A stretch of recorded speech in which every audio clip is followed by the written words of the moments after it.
Floyd and he was me, Yeah. he wouldn't never have to fight again because that exhibition shit, Yeah. as me being his little brother, hey, little bro, we finna do 10 rounds and we both gonna get 100+ million for it. Right. And we ain't never got to box again. Well, Right. well, I already been getting these bets, but now it's time for you to get your just due. Right. And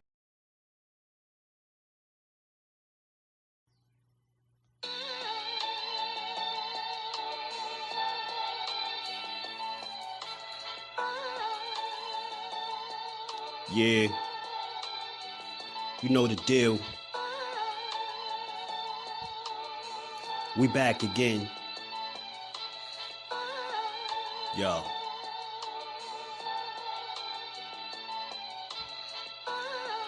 A round of applause for Jersey's finest. A lot of content creators not worthy, but they minus. They get offended and start singing like the whiners. Talking like they tough, but it's only screaming and whining. My homie JusDueBoxing is the cat you don't come to. Your squad get run through. By the time you come to, you duck food. You suckers talk tough on the internet, revealing all your threats. Now we got you trapped in the net. JusDueBoxing be on this grind, y'all better hustle up. You deadlifted 90 pounds, we doing muscle ups. There's really no comparison. His voice sound like a derringer. Throwing a towel, it's just embarrassing. My dog just very philosophical and psychological, and he mixed it all with good boxing news.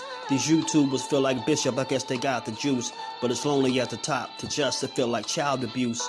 Be respectful, he don't want to talk wild and loose. If you can't relate, you get dismissed like a mild dispute. These weird cats would tell lies, then they hide the truth. Why beyond views? You lose your life when you collide with dude. It's JusDueBoxing. All you cowards quit jocking. Kirk is official with no other options. Yeah, yo.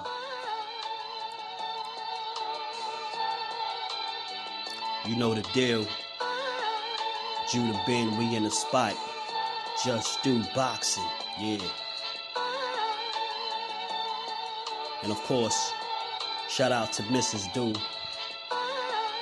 holding the whole family down. Word 'em up, word 'em up.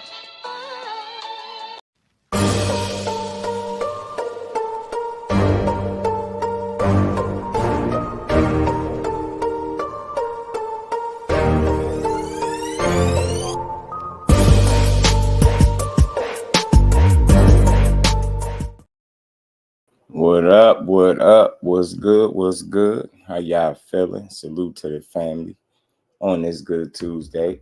We back again with another boxing build to burn up these airwaves how we always do.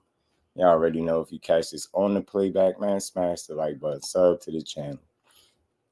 Turn your notifications on. We on the road to 10K and we gonna get it. Salute to y'all, man. What's good? What's good with the family?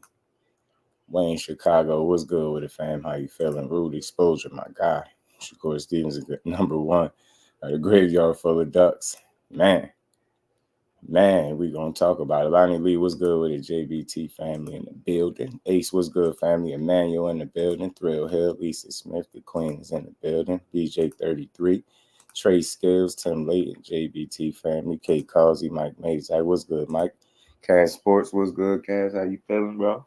The box historian is in the building. What's good with y'all? Yes, sir. We gonna get it. Gianni Legion, what's good, family? How y'all feeling? Got a few things we're gonna build on today. You know, as we always do. Salute to my brother Mike Mazak in the Cash App early, supporting the grind. Much love, much appreciation to my guy. and we ain't never got to box again. Well, I already been getting these bets, but now it's time for you to get your just due. Salute to my brother Mike. Much love, Mike. Zoomverse, peace to my bro. How you feeling, man? Appreciate you as always. Sharing the lives, my guy. How y'all feeling today, man? We're going to talk about it. There's a few things out there that we got to touch on, man. It is fight week, and I wanted to make sure I ain't do Tio a disservice. You know, we talk about all fighters and they fight weeks, but you know, his fight week been a little quiet. Be perfectly honest, we could all say we seen this coming with him. because you know, he did an interview. Remember that we was breaking down on the DAZN project. That interview was like what, almost 2.5 hours long. So he spent a bulk of that. He spent the bulk of that interview speaking about all these other potential fights and fighters that he should be aiming at. You know what I mean? He should have eyes on these guys, but he seems like he speaks from a place of entitlement. And I've been there, done that. I don't know. He almost comes off as if he's the guy. And I will say, he's been impressive throughout his career. He got some impressive wins. You know, he accomplished some things, but he got a lot more to prove. And it's almost like he running his victory lap.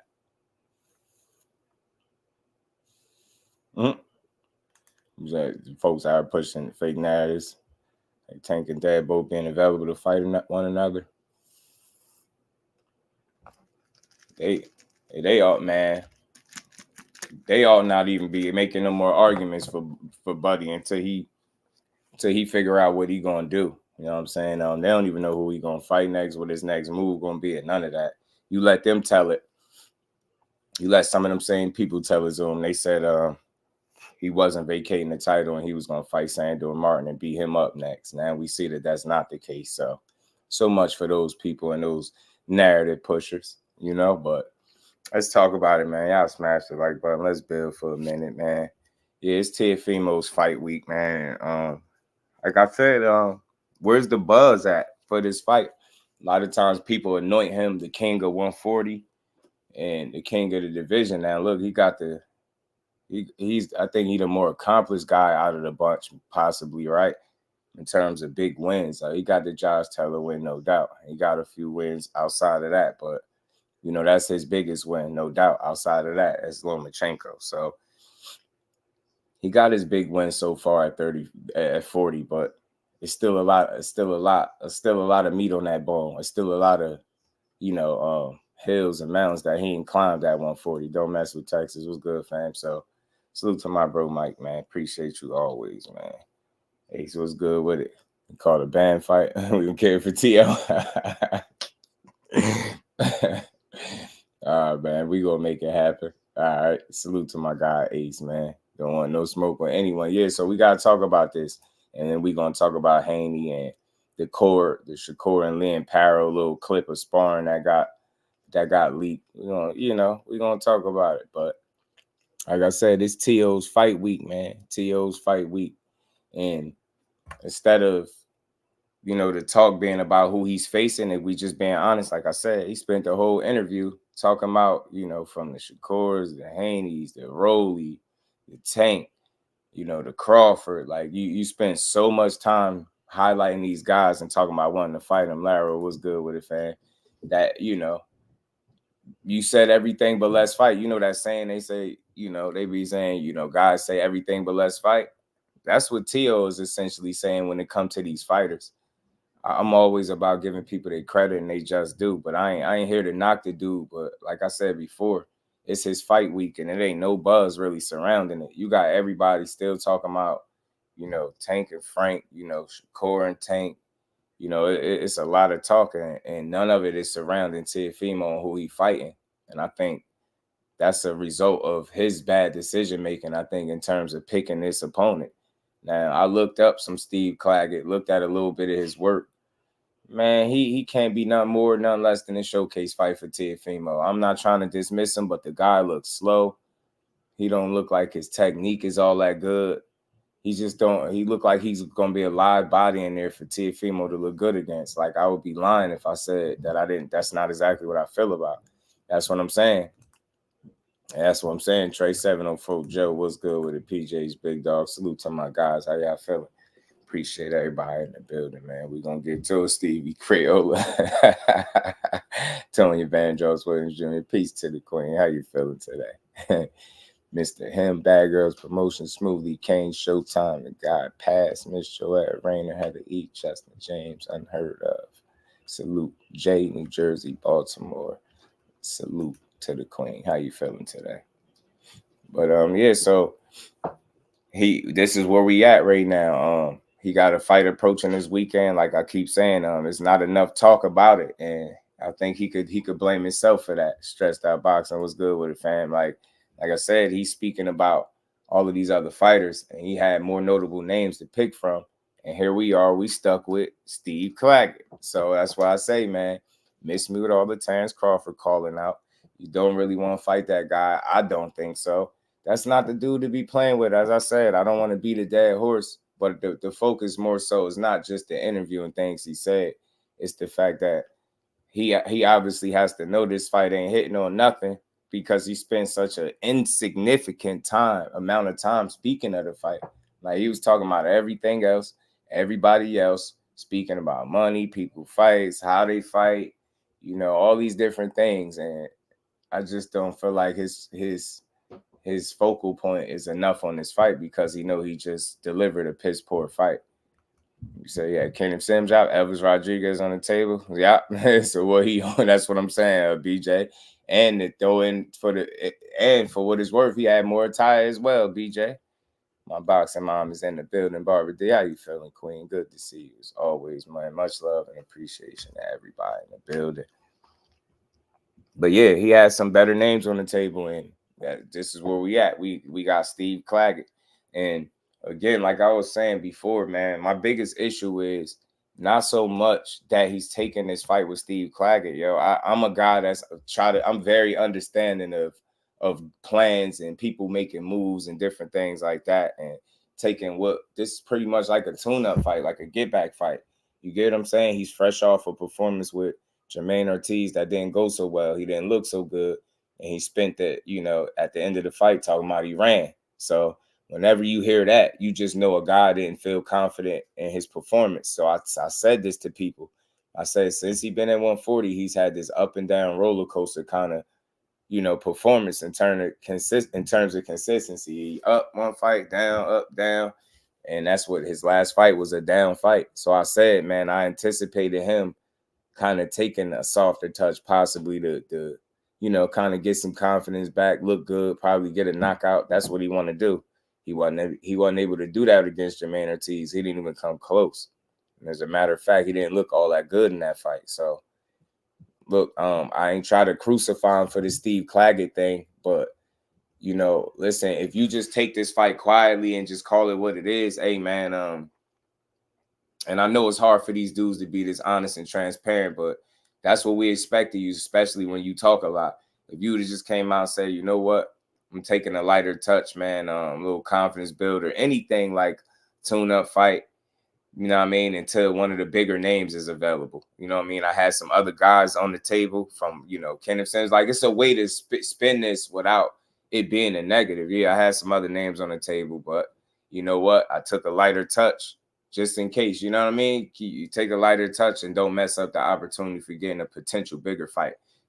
Pull something like that, and I could try to level with you. But when you have a list of 4 names and 3 of them in which we consider more quality and more recognizable to us in terms of name recognition, we know those guys from Muay Thai to Kenneth Sims to Elvis Rodriguez. All those fights would be good. We know those dudes. But he like, I don't want none of them dudes. I'm going to take Claggett. And in the meantime, I'm gonna call out Terrence Crawford, who's about to take a fight at 54. You know what I'm saying? He's two weight classes away. But at the same token, the guys that's at 140, I'm going to dismiss these guys and I'm going to make it seem as if these dudes are insignificant because I beat Josh Taylor. I don't got to beat nobody else at 140. It almost sound like that. You get what I'm saying? Very dismissive of everybody. You call Tank out his name, say he don't want to fight you, like he won't fight you. Shakur needs to stay in his lane. Like you should be scouting these guys. You should be taking on all comers. You should be, instead of telling guys not to speak your name and stay in their lane, won't you tell them if they really want to fight you? Won't they come in your lane where it ain't safe at and up at 140 and deal with them? You get what I'm saying? Salute to Barbara D. That's what I like to hear. Glad to see that you're good in the building. But you get what I'm saying? Instead of taking that route, you rather say, man, these dudes ain't trying to fight me. And this one is ducking me. This one need to stay in his lane. This guy don't sell this. This guy fights like that. We don't want to hear none of that stuff. You dig what I'm saying? Like, and I pulled this graphic up because these are a list of more notable names that people would rather see him in the ring with. And again, when he speak of these guys, he's very dismissive. Now, I will give him some type of credit. I did hear him say, that he'd be willing to fight Ryan Garcia, maybe at a catch weight or something to that effect. It don't have to be at 140, whatever. That's cool, but that's the kind of talk I want to hear from a guy that carries himself as if he's the king of 140. You get what I'm saying? If you the king, then carry it like you the king, and that means taking on all comers, not taking potential great fights off the table and sounding envious while you do it. Nobody in boxing is gonna rock with that outside of your die hardcore fan base. And from what it seemed like, it's not that huge of a following. Peace and blessings to the Queen Aisha. How you feeling today? So you gotta pick it. Play your cards. Wisely, man. Choose your hand wisely, man. Make your moves wisely. Be smart about it, man. But you at this point, Richard Paz, what's good with it? How you feeling? At this point, it's just not a good look. You get what I'm saying? Quality fighters is not. You had options. You said no to them, and then a whole other group of names. You shoot them down and dismiss all of those guys. Nah, I ain't fighting none of them either. And you really sat up. And like I said, one of the biggest bones I had to pick with him is you really sat up and said, you and Shakur never lace him up, as you got respect for Jay Prince and you don't want to mess up his money. Man, what in the hell is he talking about? Since when has Teofimo ever cared about messing up somebody's money? Like, see, and the thing is, some of his behavior and some of his moves and his mentality kind of slide under the radar. But I am about keeping the same energy. And he is a guy that's a name in boxing. People resonate with Teofimo, whether you like him or not. He is one of the guys, right? He one of the top talents. You want to see what he do next, and for him to take that approach, like you got so much respect for Jada Princey. Something you ain't even call him his name. That shit was weird. So I'm not trying to hear none of that respect stuff. Y'all not boys. Y'all not cool.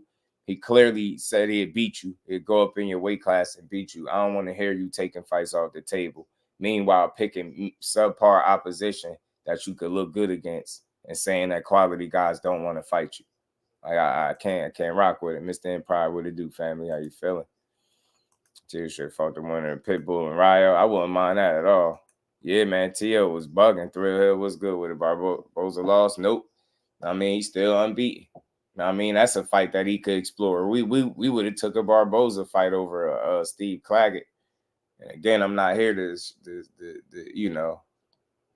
downplay Steve Claggett, but I know what I'm saying for the most part. And we just being honest, the only way that he can really go in there and win this fight, man, he gotta beat T.O. gotta be all point. He gotta have this is how far I'm willing to go with this based on what I've seen from Steve Claggett. Like, he is so not the guy to beat T.O. that I think if T.O. would come in there almost a version that he was against Kambosos, he still beat him. Like, that's how real it is. This dude don't look fast at all. His coordination is not the best. Like I said, his technique is not the best. He not nobody with some crazy power. You know what I'm saying? It's no special effects. Relatively fights over in his hometown. Like, this is just gonna be a showcase fight for T.O. And nothing more, none less. Showcase fight for him to look good after having a shaky performance against Jermaine Ortiz. That's all. That's it. That's all. It's exactly what this is. Motil fighting on free TV. Oh, man, absolutely he is, Trey. Oh, absolutely. ESPN. Yes, sir. Hey, ESPN, Trey, pay. What? Anything outside of free TV is a joke. Ain't nobody about to pay for that. Yeah, right. Marshawn was good with it, fam. Everything you got a fight. He start talking crazy every time you got a fight, right? And it's crazy because this dude talented and would make good fights with all the people that he speak of. So I just don't get, like, sometimes these fighters' mentalities, at least the way they speak, they say they with all the smoke. Like, you get what I'm saying? You got guys like Timothy Bradley coming out and saying, hey, you got to give T.O. credit, man. He calling out Crawford. He really wants to fight Crawford. Nah, I don't really think so, and I can't give him credit for that. And again, man, you saying he won all the smoke, but he clearly taking fights off the table by just dismissing them before you could even possibly make a fight. You get what I'm saying? I'm not trying to hear that. You got too many of these named guys that you speak too foul on, and it's like personal. Every time he bring one of these fighters up, won't you just fight him? Like, I really mean that. I would like to see these fights. This dude is a good fighter. You know what I mean? You need to throw your name in a hat with the rest of these dudes. Honduran. Anything every time. Nah, he do, Marshall. Every time, man. Every time. And right on cue, he start doing it. But listen, it's time for him to continue to deliver. Like I'm done with these little victory laps that these fighters be running after they win a significant fight. They just kind of, just go into celebration mode or something like that. And you seen how that looked for him in his very next fight. Yeah, you dominated Josh Taylor, man. You beat him convincingly. It was very impressive. You know what I'm saying? But then you also turned around and struggled with Jermaine Ortiz and looked questionable. So you would think you would want a more quality fighter, a more solid opponent to prove your worth against, but nope. You know what I mean? And I don't know if y'all remember when this initially got announced, this Steve Claggett fight, Boxing Menu podcast was good with it. If y'all remember when this got announced, this Steve Claggett fight, he was on Twitter talking about he don't got no fight, no opponent lined up. Like, you get what I'm saying? Lying, knowing that this was the guy. So that's something else that I noticed too, man. He was denying that he was fighting this dude just to turn around. Now you fighting him. So again, man, everybody else, we hold all these other fighters to a standard, right? Any other division, and I think the same is for Tio. We talk about, people talk about how Frank Martin wasn't a challenge for Tank, right?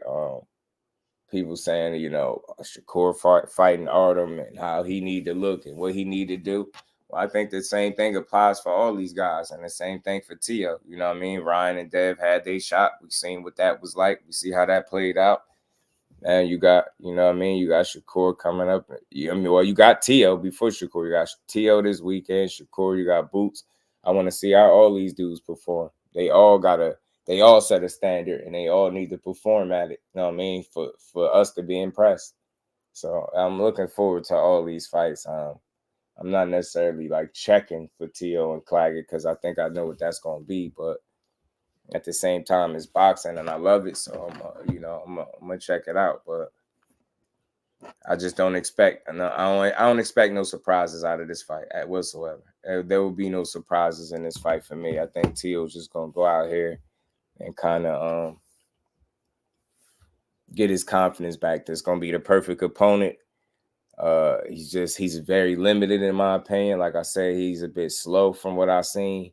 I just don't think it'll be nothing that Tio really can deal with this guy. And I would be surprised if Tio don't get the knockout, right? And go back to doing the backflips or whatever it is he do in the ring. The little weird celebrations.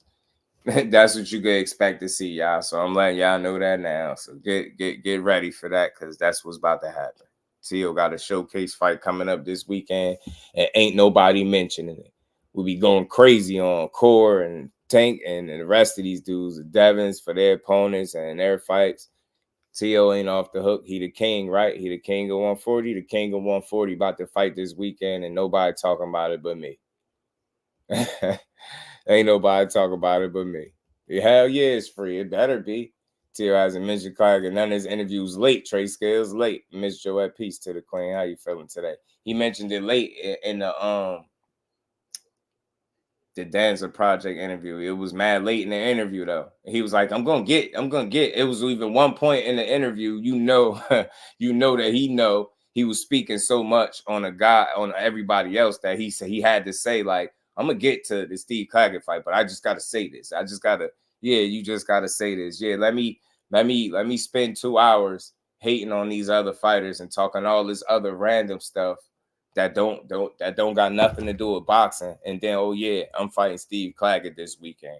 You know what I mean? Steve who? That's why. You already know. You already know.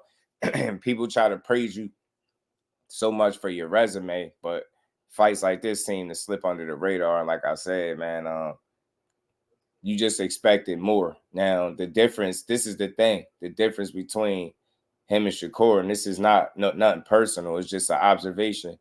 You know, one guy's on his last fight of his contract, obviously not getting no fight, right? He obviously not getting the fights that he wanted. You know what I mean? Then you got Teo that's still there, and his ass, you know, he had options. You get what I'm saying? He chose worse. And salute to my cousin Ashley's corner. Oh yeah, that was just a little picture. I'm gonna pull up the full picture too, because you know they the rumor, as I'm gonna call it. I'm gonna just label it a rumor about him wanting them to remove the fight off of YouTube and from the DAZN platform. But we're gonna get on that because he in my being he men in blacking people right now. Oh man, after this fight Saturday.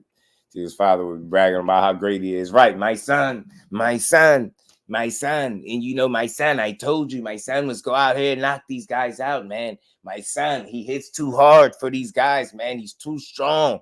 He's too good. You know what I mean? That's how Teo Sr. be pushing it, man. I'd be like, man, shut up, dude. We get it. Y'all love your sons, man. I get it. If my son was in boxing kicking ass, I'd be talking like that too. But damn it, we get it. We get it, bro. And he keep if he quotes Spider-Man, he got one more time to quote Spider-Man in the interview. I'm running down on Teo, bro. Teo got about one more time to quote Spider-Man in the interview, and it's like it's something, man. I'm gonna tackle his ass on sight. Nah, I ain't gonna punch him. I ain't gonna snub. I'm gonna just tackle his ass on sight. I'm gonna just tackle him on sight. I'm gonna go buy me a pair of football pads, the shoulder pads. I'm gonna catch Teo and just tackle his ass down and tell him that's for mentioning Spider-Man in them interviews. You know what I'm saying? He said, "Lying, dude. Teo fight this week. Yeah, it's this week. Yeah. Oh, yeah. Oh, yeah." Almost misread how you meant to take it. Yes, his fight week is this week, the 29th. He fighting the 29th. Yeah, it was set today.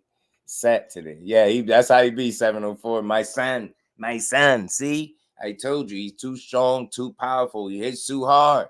They can't take his power, man. They can't take his power. That's why Terrence Crawford's fucking running, bro. He be like, Terrence Crawford's running, bro. He don't want to fight my son. You don't want to fight my son. And then the little SpongeBob clip. 3 moments later, what? This guy was waiting outside of medicals for what, bro? For what? Like, dude, you just spent several minutes talking about how he's scared of your son and he don't want to fight. Then moments later, it's like he waiting outside of medicals and I don't know why, bro. You know why? You acting crazy. Yo, I'm telling you, he gonna be all over because of what Spidey quote he used. I forgot what he said. Oh, what'd he say? With great power comes great responsibility. Something like that, TD. He quoted something like that. One of them he quoted in the DAZN interview.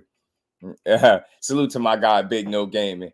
Yeah, man. Salute to the Rise family, man. It was fun for a second. It was fun for a second. I had fun for a second. Then it got sticky. You know, I ain't let nobody trash my guy, man. No Shakur Stevenson slander, man, will be tolerated, man. You gotta give me a better reason to slander a fighter outside of a bad night that he won. Like, hell no. Nah. I'm like, I can't rock with it. We definitely want to see that fight. That's what I was saying. I ain't even pick a winner. Again, if just I don't know, it's something about that fight that makes me want to see it more. Real quick, just had to segue into that because of the comment, but what makes me want to see that, it seemed like it's an agitation that comes with the bare mention of him having a competitive fight. You don't even got to say that you think you're going to lose, nothing. You just say you think it's going to be a good fight. People be losing their mind. I don't understand that. So I'm in a rush to see it in my mind because I need to see if it's what I think or if it's what the people think. So I could just be like, yeah, I was wrong. Or if I'm right, I'm not a I told you so kind of guy, but I definitely want to see it. D for the win, my guy, man. What's good with he said he called to 11 first thing in the morning. Yes, what's good with he said, what you think he there for? Salute to my guy. Call TLC. Go ahead. He said it's on site. Yeah, I'm tackling Tio when I see him, bro. He said, oh, nah, salute to my guy, Big No Gaming, man. You already know. I shout out both y'all on Twitter. Shout out to my guy, Ace, man. All things, my guy in the building. Chris Lamarcus in the building. What's good, family? Thank fam. I want to see the fight too. Yeah, I never want to get people mistaken. I'm a Shakur supporter, but this not a Shakur channel. You know what I mean? It's for boxing, but you know, I rock with my guy, and we rocking to the end, man. We want to see all fights, you know, all fights. All fights.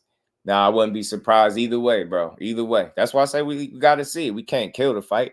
Let's talk fashion, my guy. Remo in the building. What's good, bro? Dante's Boxing Talk. What's good, Spence fans? Made me change the pick.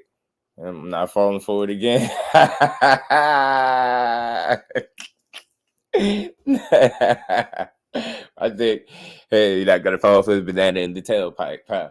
But that's a man back to Tio though, man. But salute, we gonna get to that. We could build on some of that in a minute too. But back to Tio. Tio Senior, that's how he be coming, bro. My son, I told you, my son, he's the best. He's the best fighter in the way. He's the best fighter at 140.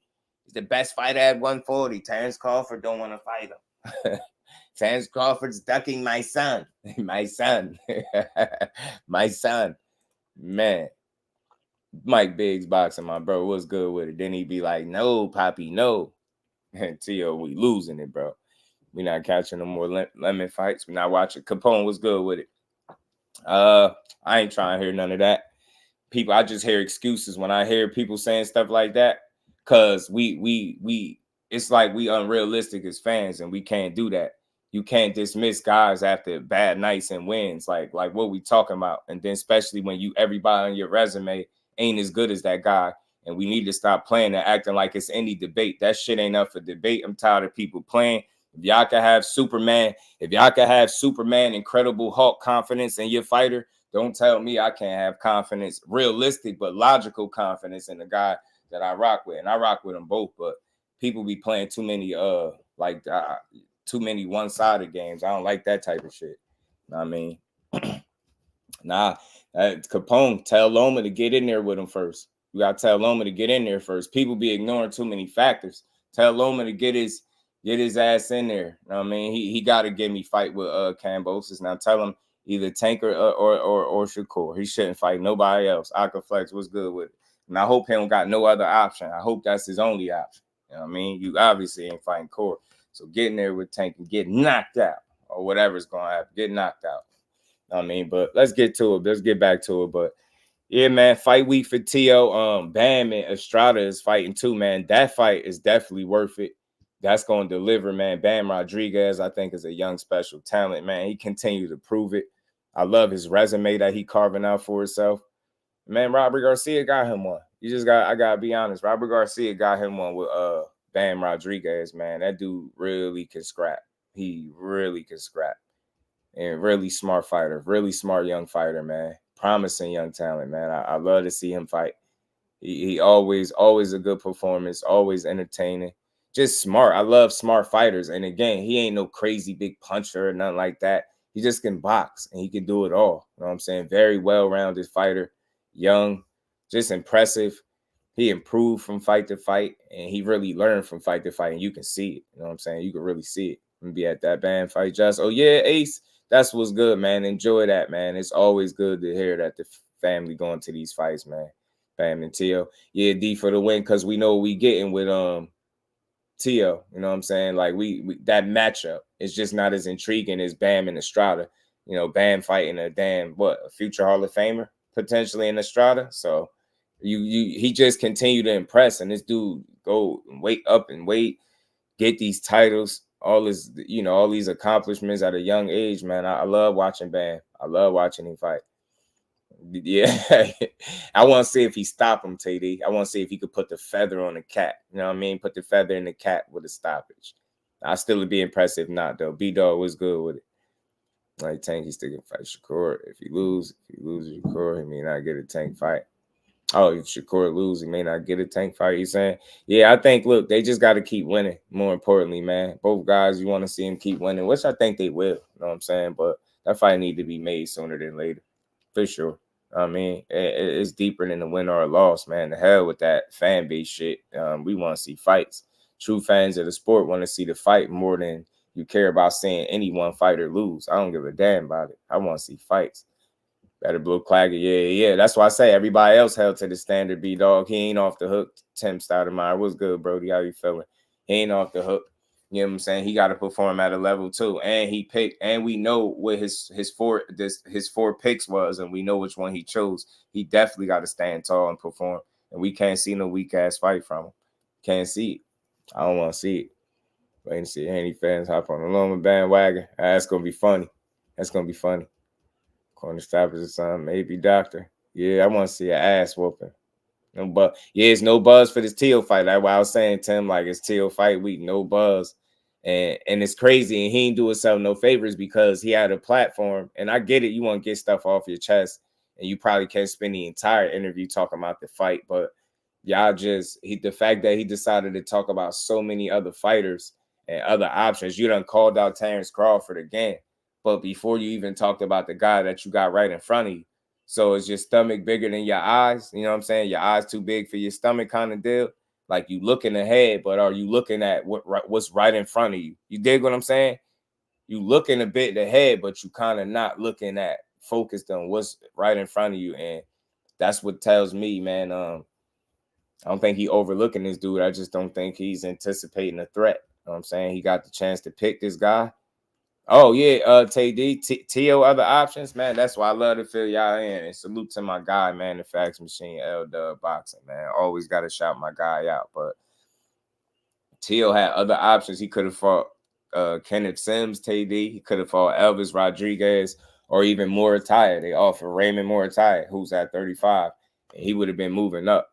He would have probably more than likely had an advantage there over him. Experience, fighting at the higher level, championship level fights. You get what I'm saying? He was like, nah, Claggett is cool. Claggett is cool. Tio said, nah, Claggett, I fight Claggett. He about right. Yeah, and that's why I like to hear Tim, man. All is good on my end as well, my bro. ABZ in the building. Was good, family. Got Sandor the same way, and we saw what happened. You had facts, though. It be the fights that he's expected to kind of just look phenomenal in, that he'll have those funny little, you know, those little performances, those down type of performances. You know, whoever Tank fights, the coach's gonna go for the other guy, even KUR, and they hate him too. Yeah, Miss Joey, and it's cool, but I'm a more balanced. I got a more balanced approach. Like I embrace what it means to be a content creator, and that comes with responsibility. I can't sit up here and when I talk about matchups. And sometimes the chat keep me honest. I'll be speaking about one side and they'll be like, well, what about the other side? I like that question because it keep me honest. So I can't, as a content creator, if I'm talking about any fight that I feel like is of any substance and it's a competitive one, I got to explore possibilities on both sides. Like, I don't care how much people are in love with one fighter or the other. You're not going to get me to be biased or fanboy for nobody to make somebody feel good. Ain't no way in hell I'm doing that. You know what I mean? These dudes all been doing this for a very long time. A lot of these dudes we speak of, they're all very, very talented, bro, and they got chances to win any fight that they're in. You can't dismiss none of these guys. And we see what happens when you kind of dismiss a guy. Like I said before, people can say what they want, but Devin Haney and Ryan Garcia is a prime example as to why you just can't count somebody out. People can say what they want, but that's another more recent example. Like I used the Errol Spence, Terrence Crawford example long enough. Let that rest. Salute to Errol. I hope he do amazing in his next fight. But we had a more recent situation where you obviously see who the favorite was and Devin Haney, and we see how the fight played out. All I'm saying is let's see these fights. We all feel like they're going to play out a certain way. That don't mean we shouldn't see them. You know what I mean? Because we are wrong sometimes. And if you really watch enough fights, you'll be wrong quite often. You know what I mean? Because upsets do happen. That was a pretty good fight. Muay was a good style matchup too, right? You get what I'm saying? Maul Brooks, what's good, family? Salute to my guy, all things. It'll be all right if he didn't talk so much nonsense. That's what it is, Trey. That's what it is. He don't connect well with the fans. That's something I think could be undisputed. That's the thing. It ain't totally in his hands, Capone. Like, it ain't totally in his hands. Like I heard in a more recent interview, him saying he don't know what move he gonna make just yet. But I heard him say he probably gonna go holler at Bud Crawford and get some advice from him before he do make a move. And I think that's smart. You know what I'm saying? You sure I'm about to get that WBL. I'm happy for him. I want to see it. Everyone gets their just due over it. You dig what I'm saying? Ain't no one way matchups unless that fight is really like that. Even then, I still explore the other side and the possibility. I gotta do that. Desmond, what's good, family? How you feeling? Samuel, my guy, he said Teal's trying to look good after that Ortiz performance. In my opinion, I had Ortiz 114, 113. I ain't mad at that. Ortiz was on his helmet, Sam. He was on his helmet. But I said that he wanted to kind of get back, confidence builder, look good a little bit. You know what I'm saying? And I ain't completely mad at him for it, but stop with all the senseless calling people out and fight the guys. You know what I'm saying? Fight the guys. I mean, fight the right guys. You dismissing, Taints and Shakur, talking about you don't want to mess up Jay Prince's money. I'm pretty sure he'll laugh at that. You ask Jay Prince, will he be interested in seeing Shakur fight Teofimo if they find themselves at 140 together? And I'm more than sure that he gonna say, hell yeah, give it to me. So I don't know, Tio, you don't get to take fighters off the table because you're talking about who you got respect for. You don't got respect for these quote unquote black fighters. You got that much respect. You wouldn't been dissing his fighter that he promote. You know what I mean? Talking about his money and all that other stuff. So miss me with that. The way Tio be talking, I don't want to see nothing happen to him outside the ring, but I want to see these fights with these fighters that he seemed to have personal issues with. Somebody can get that fight. Yeah, Bob, man, he be full of it, Capone, man. It's unfortunate, but I think as long as he keep his eye on the ball, stay grounded, stay disciplined, stay focused, keep working, it'll work itself out. I think it's talent to take care of it for him. And he got a really good team behind him. I ain't talking about the promotional side. I'm talking about, So that's all. I want to see all these dudes win. I want to see all the fights, man. Everybody got favorites. I got multiple favorite fighters, but everybody got they one or two. You know what I mean? And I want to see all of them fight. You know what I mean? H Warrior was good with it, fam. Ortiz won that fight. Yeah. It was. Oh yeah, man. Yeah, it was fun at first. For a second. Because if they fight and Tank win, it's gonna hurt them to give him his credit. And that's why I say you can't kill the fight before it happened. You know what I mean? You want to start by giving the guys some type of credit. You know what I'm saying? So he gave it to you, seeing the baby. Yo, he probably dead serious too. Yo, Condo, shout out. Teal Senior make you want to do him, man. I try to tell you, Teal Senior make you want to put some hands on him, man. But I take it for what it is. I just think he's a funny guy. Yeah. Nah, let's not. I mean, again, some fighters are overpraised, but in instances where guys, all he's shown you is that he goes out there and win. You can't slight that attitude. You can't slight that person's existence and grind. They trying to win too. They trying to be great too. You dig what I'm saying? They trying to be nice too. So yeah, but Mike Ron, what's good with the family? How you feeling, bro? Hope all is well over there. Good brother, good to see you in the building. He said, "What's seeing you?" The comment. I don't know. Yeah. He just probably tired of the way he talk. He said he was serious. I know it. He said, he probably tired of hearing them talk. Teal Senior is a damn bug out, bro. Teal Senior is a bug out. But his dad, his June, his namesake is fighting this weekend, and it sucks that no buzz is surrounding the fight. But again, a better opponent. Choose a better opponent. Teal, choose a better dance partner. And all I'm saying is, we give a lot of these fighters a lot of pushback, man, for not taking control of their destiny, or when they have options to fight quality guys, they don't take it. But this is a prime example. And like I said, man, Tio just better go out here and shut this dude out this weekend. Nah. But see, that's the thing, Capone. And we're gonna get to that. We can talk about that, bro, because I got texts, calls, all types of stuff from that. I ain't really think nothing too much of it though. I mean, I was just chilling. Still gonna blame Tyrank for flopping this weekend again. Yeah, right. And then wondering why they ain't putting you in them bigger arenas, bro. You need better dance partners. You know what I'm saying? For sure. Better dance partners, better results, bro. You know what I'm saying? You gonna go out there and cry a river. Nobody trying to hear that stuff. Nobody trying to hear it. So we gonna see. He got a lot to prove too, man. He do.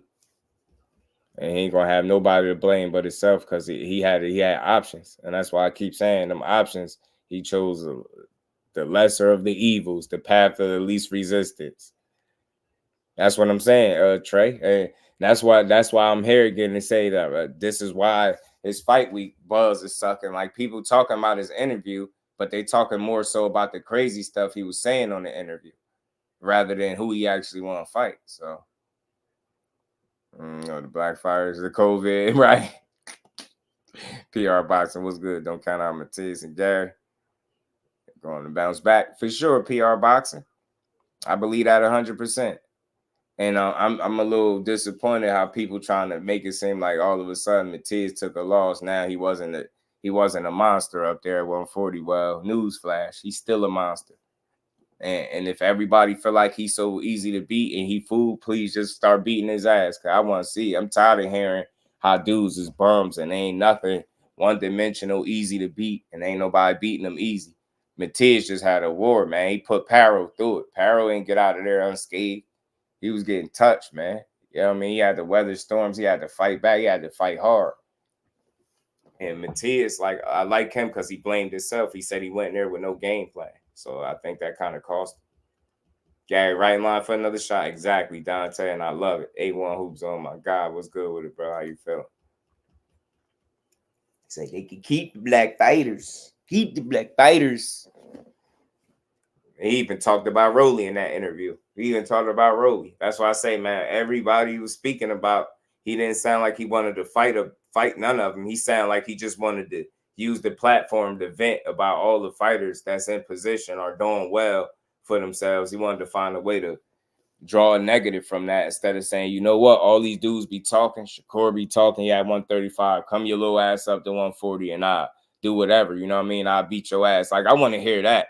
Tank Davis, you talking, man. They've been talking for a long time. I want you too. Like, you get what I'm saying? I want to hear that. I don't want to hear people is pussy. They don't want to fight. Stay in your lane. I don't want to mess up people's money. So me and Shakur never going to lace up the gloves. You out here telling Keyshawn don't call you out. It ain't a good look, man. It ain't a good look, bro. Every which way you turn, you got quality opposition, somebody calling your name, and you dismissive of all of that. You dismissive of all of it. And Matias parting too hard. You got a concert on the way to the ring. A little distracted, Trey. A little distracted, huh? A little Hollywood on him, huh? Yeah, Matias will bounce back for sure. Yeah, hopefully get the fights they want now. Gary, Tim is right in line. Because of Devin Haney vacating the title. It put Puyo as the full champion, and he ordered to fight Sandor Martin. And then Gary Russell will be the mandatory to winner. So he's still in line to get a title shot. Gary Russell is, and I love it. I mean, I love it. As a fan, judge a fighter by one loss, one bad performance, and then they just reduce you to something that you're not. They push these narratives that I just don't think is good for the sport, man. Like, it's okay to have an opinion, but my thing is when you so passionate that you're willing to scream an opinion, and I'm going to analyze it. I'm going to make you really explain what you're talking about. And I notice a lot of times when it comes to certain fighters and matchups, dudes don't judge them off of what they see in the ring and what the fighter is showing you. They judge off of how they feel, how the fighter make them feel. And they'll talk about what the fighter said that they didn't like. So now they don't like the fighter and he can't fight. It's weird. It's like some weird. I don't watch boxing like that.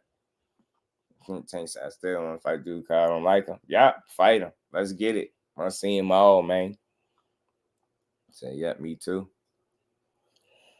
Yeah, you want to see the fights. He ain't taking fights off the table. That's what I do like about him. What he will do is that he ain't about to give you mad airtime. When it's his show, it's his show. He ain't about to sit there and talk about everybody else. I respect that, but don't take no damn fights off the table because because somebody being like fanned out. Like, hell nah. All fights need to happen.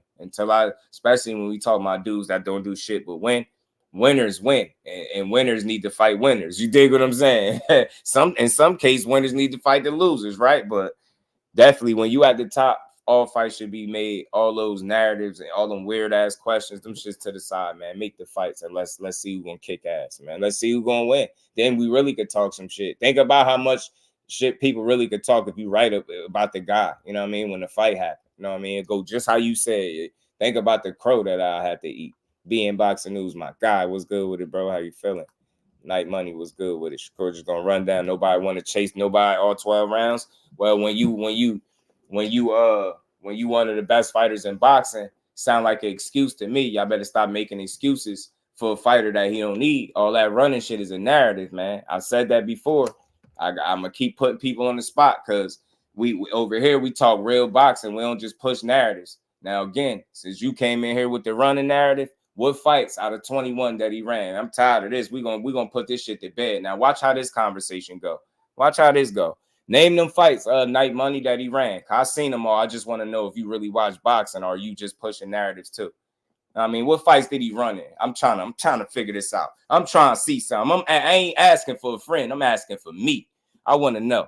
So me in the chat, enlighten us. I've seen them all. Just name me the fight so I can go rewatch them. Edwin, that's a bad example. What did Edwin do? That's a bad example. What did Edwin do? So, okay, that's one fight. I'm going to give you that, right? I'm going to just give you that as a bonus, right? That's 20 more fights, Night Money.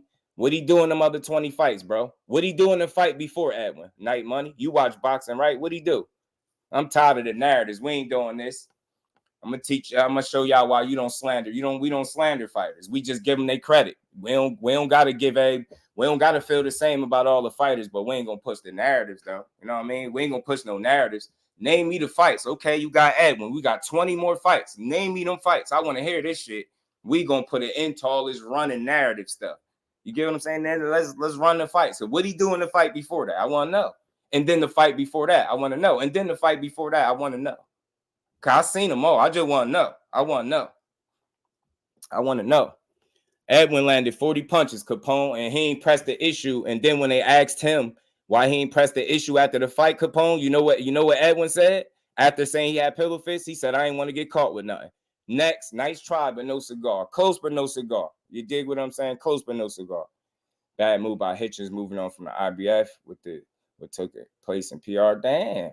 Forever G's, what's good with it, fam? Diddy? Salute to my guys on verse. Don, what it do, family? IG now called X, or is that Twitter? Oh yeah, that's Twitter. That's X now. Shakur didn't run in the Dos Santos fight. Absolutely didn't. You can't be scared of somebody you got in there with. He got in there with, and I just played a clip where you could hear it straight from the coach. I'm tired of speaking on this, man. Y'all gotta really stop pushing narratives. How you scared of somebody you got in there and fought injured? Make that shit make sense. Scared? He's scared of what? Because ain't shit land. Ain't nothing of note landed. You can't give me another name. You see how that worked? See how they moved it? I gotta go back and watch. Miss me with that. All y'all pushing that running narrative. Tell your favorite fighter, I don't give a damn who he is. Tell him to get in there and whoop the runner's ass. This dude is a bum. I learned last night that he's a bum. I learned this last night. I never knew this, but last night I learned that he's a bum. So I want to see people just go knock that bum out. Go knock him out. That's why we start saying stupid shit like how many tickets he sold, how many arenas he sold out. We start doing that. Again, man, them weak-ass running narratives. You see how you can't name nobody? That's a bad narrative, bro. The dude fight in the pocket more than he used the ring. If you really watch the fights, you would know that. You stand firm on your pick. This is not about who winning, who losing. This is another bad narrative for boxing, bro. Running my ass, running where? I want to know running where and why these dudes can't catch him. I learned last night he's a bum. I learned that his defense is a mirage, all type of shit. So I'm trying to figure this out. I'm trying to see something. I can't wait till July 6th.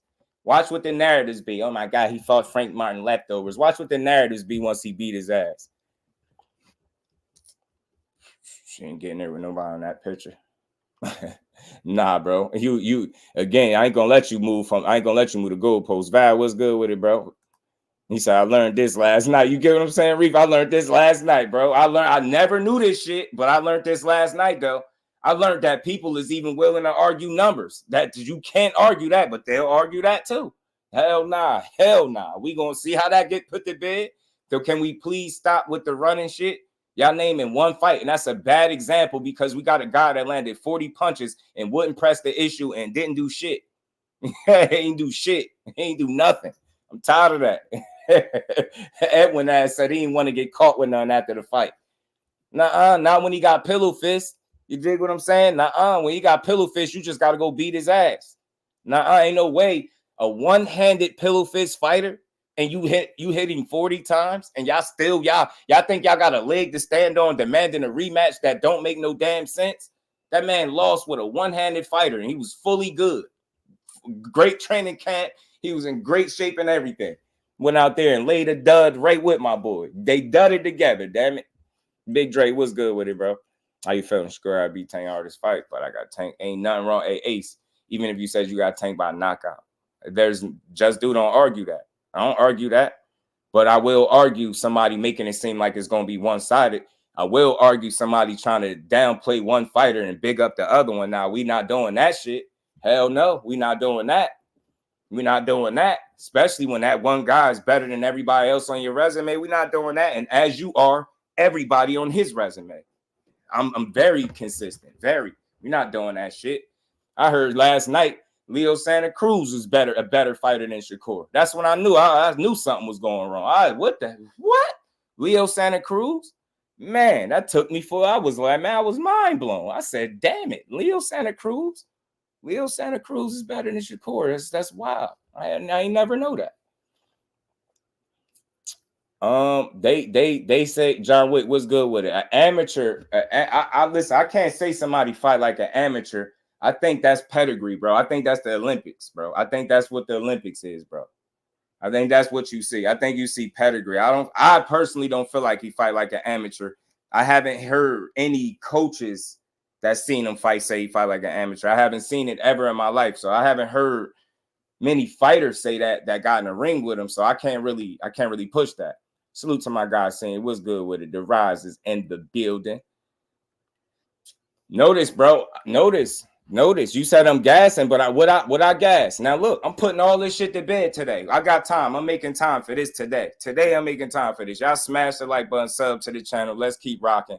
What did I say that's gassing them? I ain't even said nothing yet. What did I say? I'm gonna make you put that. I'm gonna make you answer. What did I say that's gassing it? Let's go. Because we got 100 people in here.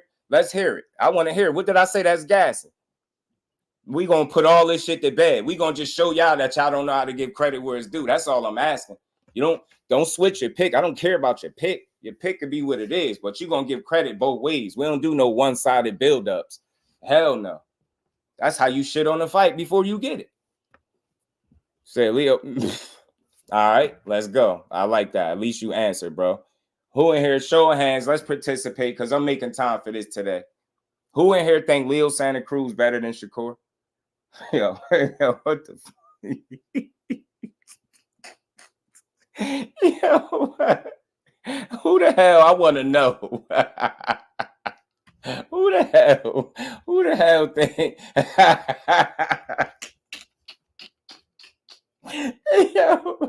Yo, you know how that fight? Y'all talking about the same Leo that ain't won diddly zilch to do with Gary Russell? Not that dude. Not the Gary Russell. He ain't avoid fighting Gary Russell that met his pops, put his arm around him. Not that guy. Oh, Miami Kid J, what's good with it, bro? Another scooter against Tank. Listen, man, I think y'all making just excuses, man. It don't matter if he show up on a rocket shit against Tank. Y'all should want to see the fight. All I hear is excuses about how a dude gonna fight based off one fight. Because again, when we basing this off, y'all looking bad, man. Y'all looking bad. Just up about 2-3 to nothing. Everything I asked, I has no rebuttals. You can't say how I'm gassing him. You said because I said he better than Leo. That's gassing him. Who the hell in here think that Leo Santa Cruz is a better fighter than Shakur? Who in here? I want to know. I want to know. What? Imagine how that fight would look. Imagine how that fight Well, look, Dante, they got to cut out the stuff, man. They got to, because he a Leo 4-division champion. But I just heard a 3-division champion ain't did shit. So what's 4 divisions, right? If 3 ain't shit, what's 4, right? It's only one more. That ain't shit. Nobody in here thinks Leo will beat Shakur, bro. Nobody but you. And you probably don't even think that. You just refuse to just bow out gracefully. Like, so you can't name a fight outside of Edwin in which he ran, and he got 21 fights. That looked bad. Your math is very bad. Because basically you telling me 20 fights he didn't run, because I'm going to assume this is the math. I'm going to do the math for you since you don't want to do it. 20 fights to 1. 1 in which you say he ran. The other 20, you got to go back and watch, right? So that's narrative pushing, my man. That's what narrative pushing is. I'm going to always make time to shoot down bad narratives. I don't care how nobody feels.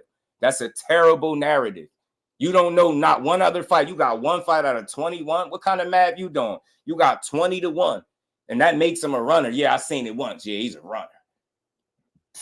Man, knock it off. Again, man, that's why I say, man, if you ain't going to give credit where it's due, you ain't got to. Take your pick. But don't push a narrative that ain't true, and you don't have no evidence to back it up. So again, you made my point. Like I said, y'all don't critique him based off what you saying in the ring. You critique him based off something he said that you don't like, something you heard he did, something weird like that. You get what I'm saying? It's not about who he's fighting. It's about you not liking the guy. I don't like what he said. It's about how he made you feel. So we talking about feelings in boxing, man. Facts over feelings any day of the week. Any day of the week. Get that man his just due. I'm going to do it. Everybody get their just due. Not just him. You know what I mean? But now we can get back to it because I think I proved my point, man. Salute to everybody that sat through and listened to that. I had to go off script for a second. I don't care about a pick. It's not about a pick. It's not about your opinion. It's about bad narratives. Don't push that a guy's a runner because you're hearing other people say it. Go do your own homework. Go really watch these fights. Nobody that's watching these fights is saying that shit. No real people watching these fights is saying that because it would be a lie. It would be an exaggeration, and that's in a best case scenario. That shit is just, and it's crazy to me. Like I said, and I'm gonna be done with it. I've never heard a fighter be indicted for having good defense. I've never heard it in my life. I've never heard it until this year in boxing. Never in my life. Never. Nah, he can't use lateral movement. Nah, he can't jump straight back. Nah, he can't block a punch. Nah, he can't do this. Man, make this up. Y'all making the rules up as you go along. Let me know what he can't do. So now he got to stand there and get a concussion because that's what you want to see. That's crazy. Akello, my guy, what's good with it? Rodzilla, my bro, what's good, man? But again, I just wanted to make time. So that's a bad narrative. You got 20 fights to 1. That's bad. That's not mathing, bro. That's not mathing because let's say if I'm a KO artist, but I had 21 fights and I only got 1 knockout, the other 20 is decisions. Am I a knockout artist? Hell no. So if I got 1 fight that you quote unquote ran and I could tell people don't really watch boxing and they don't really understand what they watching, because that wouldn't even be in your vocabulary no more. That's for casual fans to sit there and say that. Teofimo just said Jermaine Ortiz ran from him in that fight. Canelo Alvarez said Mayweather ran from him in this fight. Bullshit, bro. Bullshit. No, dudes be fighting right in the pocket and it be looking like they running because you can't get a hit on them. You can't get a clean hit, so you're going to just chalk it up. Yeah, they ran. He had to run. I couldn't hit him. He had to be running in there. He had to have his track shoes on. I couldn't hit him. Get that out of here. Running is a bad narrative, bro. Like, again, nobody is able to explain to me yet this running shit. So can you please kill the narrative, bro? It's bad for the sport. Just say you don't like his style. I have no problem with that. Say he's not entertaining. Say he's boring. Say all of that shit. It's cool. Don't say he's running because that's not the truth. We got fights to back that up. You got film to back that shit up. Running.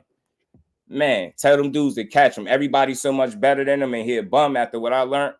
Nah, beat his ass. Beat that runner's ass. That's what I want to hear somebody say. Yeah, all he going to do is run, but that shit ain't going to work and I'm going to knock him out. That's what I want to hear. I don't want to hear no excuses. Nah, I ain't fighting him because he going to run.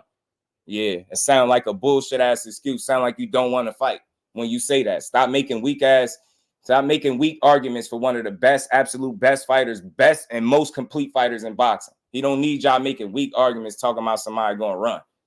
He don't need nobody making that argument for him. What I seen from him in 30 fights, that shit ain't going to work. If your game plan is to run against that guy, you going to sleep. And I said this all the time. I'm a logical person. I'm a realist, but you're not going to get me to build up some one-sided ass argument, man. This is why we want to see these fights. We don't kill these fights before they happen.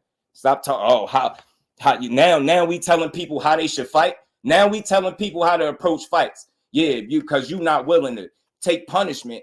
You're not willing to take punishment. You're going to lose this fight. Miss me with that shit, man. Miss me. Everybody got a style. You either appreciate it or you don't. Every greatness don't come in the same package, bro. And that's what I'm learning. That's what I'm learning more and more with boxing. Greatness comes in many different shapes and forms, bro. It comes in many different shapes and forms, man. Don't tell me the shit that I'm watching ain't one of the top absolute talents that we watching today. Cause you mad about some shit that he said in an interview. I ain't trying to hear that. I ain't trying to. We watch boxing over here. We want to see the fights. The shit they say in interviews make me want to see the fights more, not less. Y'all watching boxing wrong. The more shit they talk, the more I want to see the fight. That's making y'all, nah, I don't want to. He said this in the interview. You heard what he said? Nah, I don't want to fight him. You don't want to fight him anyway. Dude's looking for any excuse not to make great fights. Stop doing that. Y'all real boxing fans, you want to see everybody mix it up. If they say, if it's across the board that one of these fighters is looked at as one of the best, and on the other side, the same thing, throw them two in there and let the results be what it may. If it's a boring fight, then we get to kill whoever was the cause of a boring fight. But don't kill the fight with a bullshit narrative before we even get a chance to get it. Hell no. I want to see all these fights. I don't care about nobody losing. I'm not no fan to the point where I want to see somebody lose. Let's see the fights. This is why we had these discussions. I've been talking about these fights for years. It's time to see them. ETB was good with it, bro. How you feeling? Good to see you in the building. Dante Bradley was good with it, fam. Somebody just got barbecue. Then Shakur should forget about Tank because I really don't think Javante want to fight Shakur. I think he do. I really do. I think he do. I think it's and I always been consistent. Reason why I think he do because since getting control of things, he's moving closer to the direction people want to see him move to. You know what I'm saying? It ain't gonna come in the exact manner that you want to see it come, but I think as long as you get the fights, like you hearing the names, you heard he would never fight Frank. I get that wasn't the ultimate challenge, but it was a challenge nonetheless. He got it out the way. Athletics, so-called slick, they was calling him. Some people was calling him slick because he athletic. Got some of them narratives out the way. He fought him. Now you start hearing about Loma. I get it. I get it. People said 4 or 5 years ago they wanted to see it. Loma's a champion. Let's see it now. I'm not taking good fights off the table for nobody. I want to see all these shits. I don't got no favorites no more. And what fights I want to see. If it's a good fight and worth my money, give it to me. Crush the Legend was good with it, but I'm not pushing no narratives because of how one guy fight. Yeah, we ain't gonna see that fight because he fight like this. Yeah, man, sound like you don't want to be challenged, bro. Stop making them weird ass arguments for these fighters, bro, that you ain't never heard these dudes say. Get in there, man. If you the guy, you willing to get in there with any style. If he's a runner, you gonna be a track star with his ass that night. If he's a runner, then it's time for you to be a track star. Simple math to me. If he's a runner, you're going to have to be a track star that night. These dudes is great, right? We sit here and talk about how great these dudes is, right? We got dudes calling in the shows talking about fighters could beat dudes with both hands tied behind their back, right? So what the hell we talking about? I want to see all of these fights. Every last one of them, bro. All of them. Give me all of them. Making these badass arguments. If he running, cut the ring off. Y'all said his feet, he flat-footed anyway, right? A flat-footed runner. I ain't never heard that shit until this year. A flat-footed runner. Cut the ring off. He an amateur. Cut the ring off on that amateur. I ain't trying to hear none of that weird-ass shit, man. Make these fights, bro. I don't want to hear about no more business of boxing no more because that shit only apply when it's a real threat up at that. I don't want to hear that no more. The hell with the business of boxing. We are the business of boxing. It's our money that allows the business of boxing to flow. I ain't trying to hear that shit no more. We are the business of boxing. And we should demand every fight for our money, for the money we paying for these pay-per-views, all of them across the board. Ain't no reason you should want to see the absolute best fight the best. We the damn business of boxing, not them. We pay. Without the money, that shit don't go. They can't put no fight together if we ain't paying for it. I ain't trying to hear that business shit no more. Great fights need to be made because that's worth our money. That's worth our time. Anything less is a waste of time. I don't care about a loss. That shit is for insecure fans. I want to see just how good every fighter is that we talk about. Every fighter. I want to see him tested. The only way they're going to get tested is being put in there. I want to see it. I want to see it. If a guy can't take a punch, I want to see it. I want to see it. If a guy can't deal with a dude that's running, I want to see it. I want to see this shit, man. I ain't killing no good fights. I love boxing. I love watching all these dudes do their thing. I'll give everybody credit over here, but I ain't shitting on nobody to build up no fighters. All these dudes got talent because we wouldn't be talking about them if they did. We talk about all these dudes for a reason, man. These dudes perform at a high level, fight in and fight out. Let's see the fights, bro. Let's not kill the fights before it's, you know what I mean, before we even get them, bro. Yeah, Loma's a world champion. And again, like, this ain't no protection of no fighters. I'm just keeping it a buck. If you cool with seeing Loma fight somebody when they not in their prime, now that a guy's in their prime, Loma might not be in his, it still shouldn't be a reason to knock the fight. If it was good for the goose, it should be good for the gander. A good fight is a good fight. I don't know what people base old off. Old is not age to me in boxing. If you out there performing at a high level in each of your fights and ain't nobody showed me that you look like you should retire, I'm not about to call you old for nobody. Nah, let's see the fights. He only old because people don't want to see him get knocked out. That's what that is. Now I want to see him all, bro. Put them all. Put old man Loma ass in there. If his ass old, tell him to let go of that belt. You dig, man? Tell him to let go of the belt. Just a little side note, y'all. Usyk vacated the IBF. Daniel Dubois elevated, will defend versus AJ. Little quick footnote, y'all. Alexander Usyk vacated his IBF strap. Daniel Dubois has been elevated, and he will defend against Anthony Joshua. And that might be for September 21st. I ain't got a date on it yet, but that might salute the LWBoxing, man. That's my guy. They called him old and Devin beat him. Yeah, I mean, I thought that was BS too, though. Because look, I keep it consistent, roll out. When they was calling them old when Devin fought him, it's because that was just trying to take credit from him, bro. Because again, I say when you call Lomachenko old, what are we basing it off? His actual age or the performances? I'm not looking at his age as much as I am what he doing in the ring. Even in his losses, I mean, you can rewind to the beginning of his career. He lost to Salido in a competitive ass fight, right?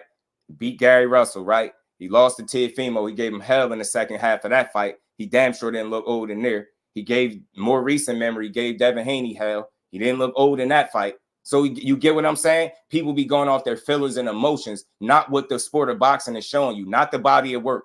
Look at what Loma is showing you. Show me a performance where he looked old. Now, I'm being serious. Maybe it's one. Just let me know. I've seen most of that guy's fights. I haven't seen him look old. I haven't seen it, bro. I haven't seen it. So to say he old, that's like saying you killing a good fight. Why complain about 4 years ago? We can't rewind to 4 or 5 years ago and make the fight. And we all knew what was going on around that time, so we ain't even got to go into that damn spider web or that damn nest. You know what I mean? We know what time it is. Now, it's as good a time as any. You are a champion. The guy on the other side is a champion. I'm just lobbying for good fights. I don't care which order they give them to me no more. A good fight is a good fight. Yeah, he been called for Loma, but I know they're going to stick it to him with his situation, Rube. I know it. And I don't mind Tank getting to knock his block off because they got some history. People claim he ducked him for so many years. My thing is he's still in the division with him. They still look like top fighters to me. Fight. Simple. If he old, then let somebody retire his ass. I want to see somebody make him look old in the ring rather than we just anoint him. We just force him to be old because we really don't want to see what would happen if he fight a guy that's more so now in his prime and ready to fight than he was years ago. Just call it what it is. It was cool when it looked like Loma was in a better position, more established, right? It was cool then. Well, all right, now, all I see now, yeah, guys are older, but they still established. They still at the top of their game. If Loma wasn't a top guy, he shouldn't be competing for titles. You know what I mean? He wouldn't have gave Devin Haney a tough fight. Remember, Devin Haney's this elite level, A class, right? He gave that dude a very good fight. I still thought he lost it, but he gave him a damn good fight. He didn't look like a guy that's old and need to retire. You know what I mean? He looked like a guy that need to stop giving up the 12th round. That's what he looked like to me. I serve 88. What's good with it? Should I do the Fury rematch? That's interesting. I don't know. I'm going to find out for you, though, bro. I'm going to find out. But, yeah, that's my note. Salute to my guy, LWBoxing. Again, for anybody that didn't hear, Usyk vacated the IBF. Daniel Dubois elevated. He will defend versus AJ. And that's a good fight, man. That's a risky fight, but it's still one I think AJ can win. So now Ryan's leftovers, right? You know that's how they do it. I hate that term too. Fresh Baker, what it do, family? Y'all make sure y'all smash the like button for your bro, man.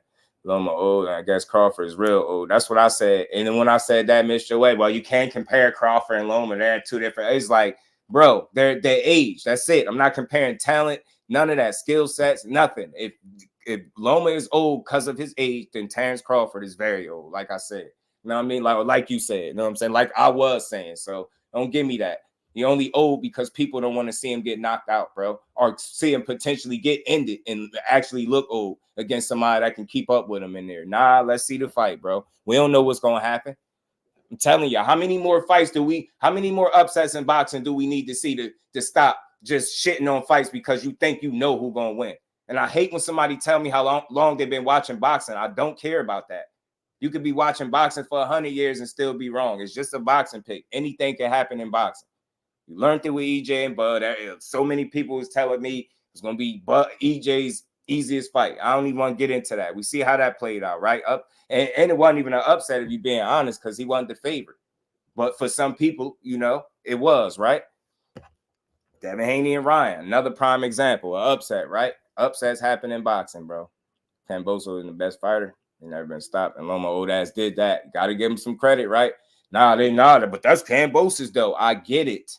The assessment is not, and it's not that he just beat Cambosis. He didn't split decision with Cambosis like these other dudes. He beat his ass, or he ain't UD him. He stopped him. You get what I'm saying? So I'm like, nobody else did it. Give him. He's still dangerous, is what I'm saying. He can still put punches together. He can still move. He can still operate at a high level. Throw that dude in there. If you don't want to compete with the Sharks in the division, then you need to vacate the title. Tough Glove Boxing. Salute to my guys. Say you cooking like a muck. Fam, actual facts, man. Appreciate you, bro. Much love to my guy, Tough Glove Boxing in the super chat. And we ain't never got a box again. Well, right. well. I already been getting these bet, but now it's time for you to get your just do. I'm gonna go. Oh yeah, I'll let y'all. Upper echelon, my guy was good with it. That didn't stop Cam in 24 rounds. Right? He had 2 full shots to do it. I mean, I ain't knocking him. I ain't think he was supposed to stop him. You know, he beat his ass handily, so I was cool with that. But, you know, Loma beat his ass, throw him in there. AJ gets another title shot. Funny, I think. Shake out Yop. Because of one of the dominoes fell out, Usyk let go one of the titles. What I think is about to happen, man, I mean, I could be wrong as hell, but I don't know if y'all heard Usyk sound like he tired of heavyweight. He said he tired of eating all that food, and it seemed like he tired of dealing with the weight or something of the heavyweights. He was sounding like he wanted to go back down to cruiserweight and be, you know, undisputed again. Sheldon was good with it.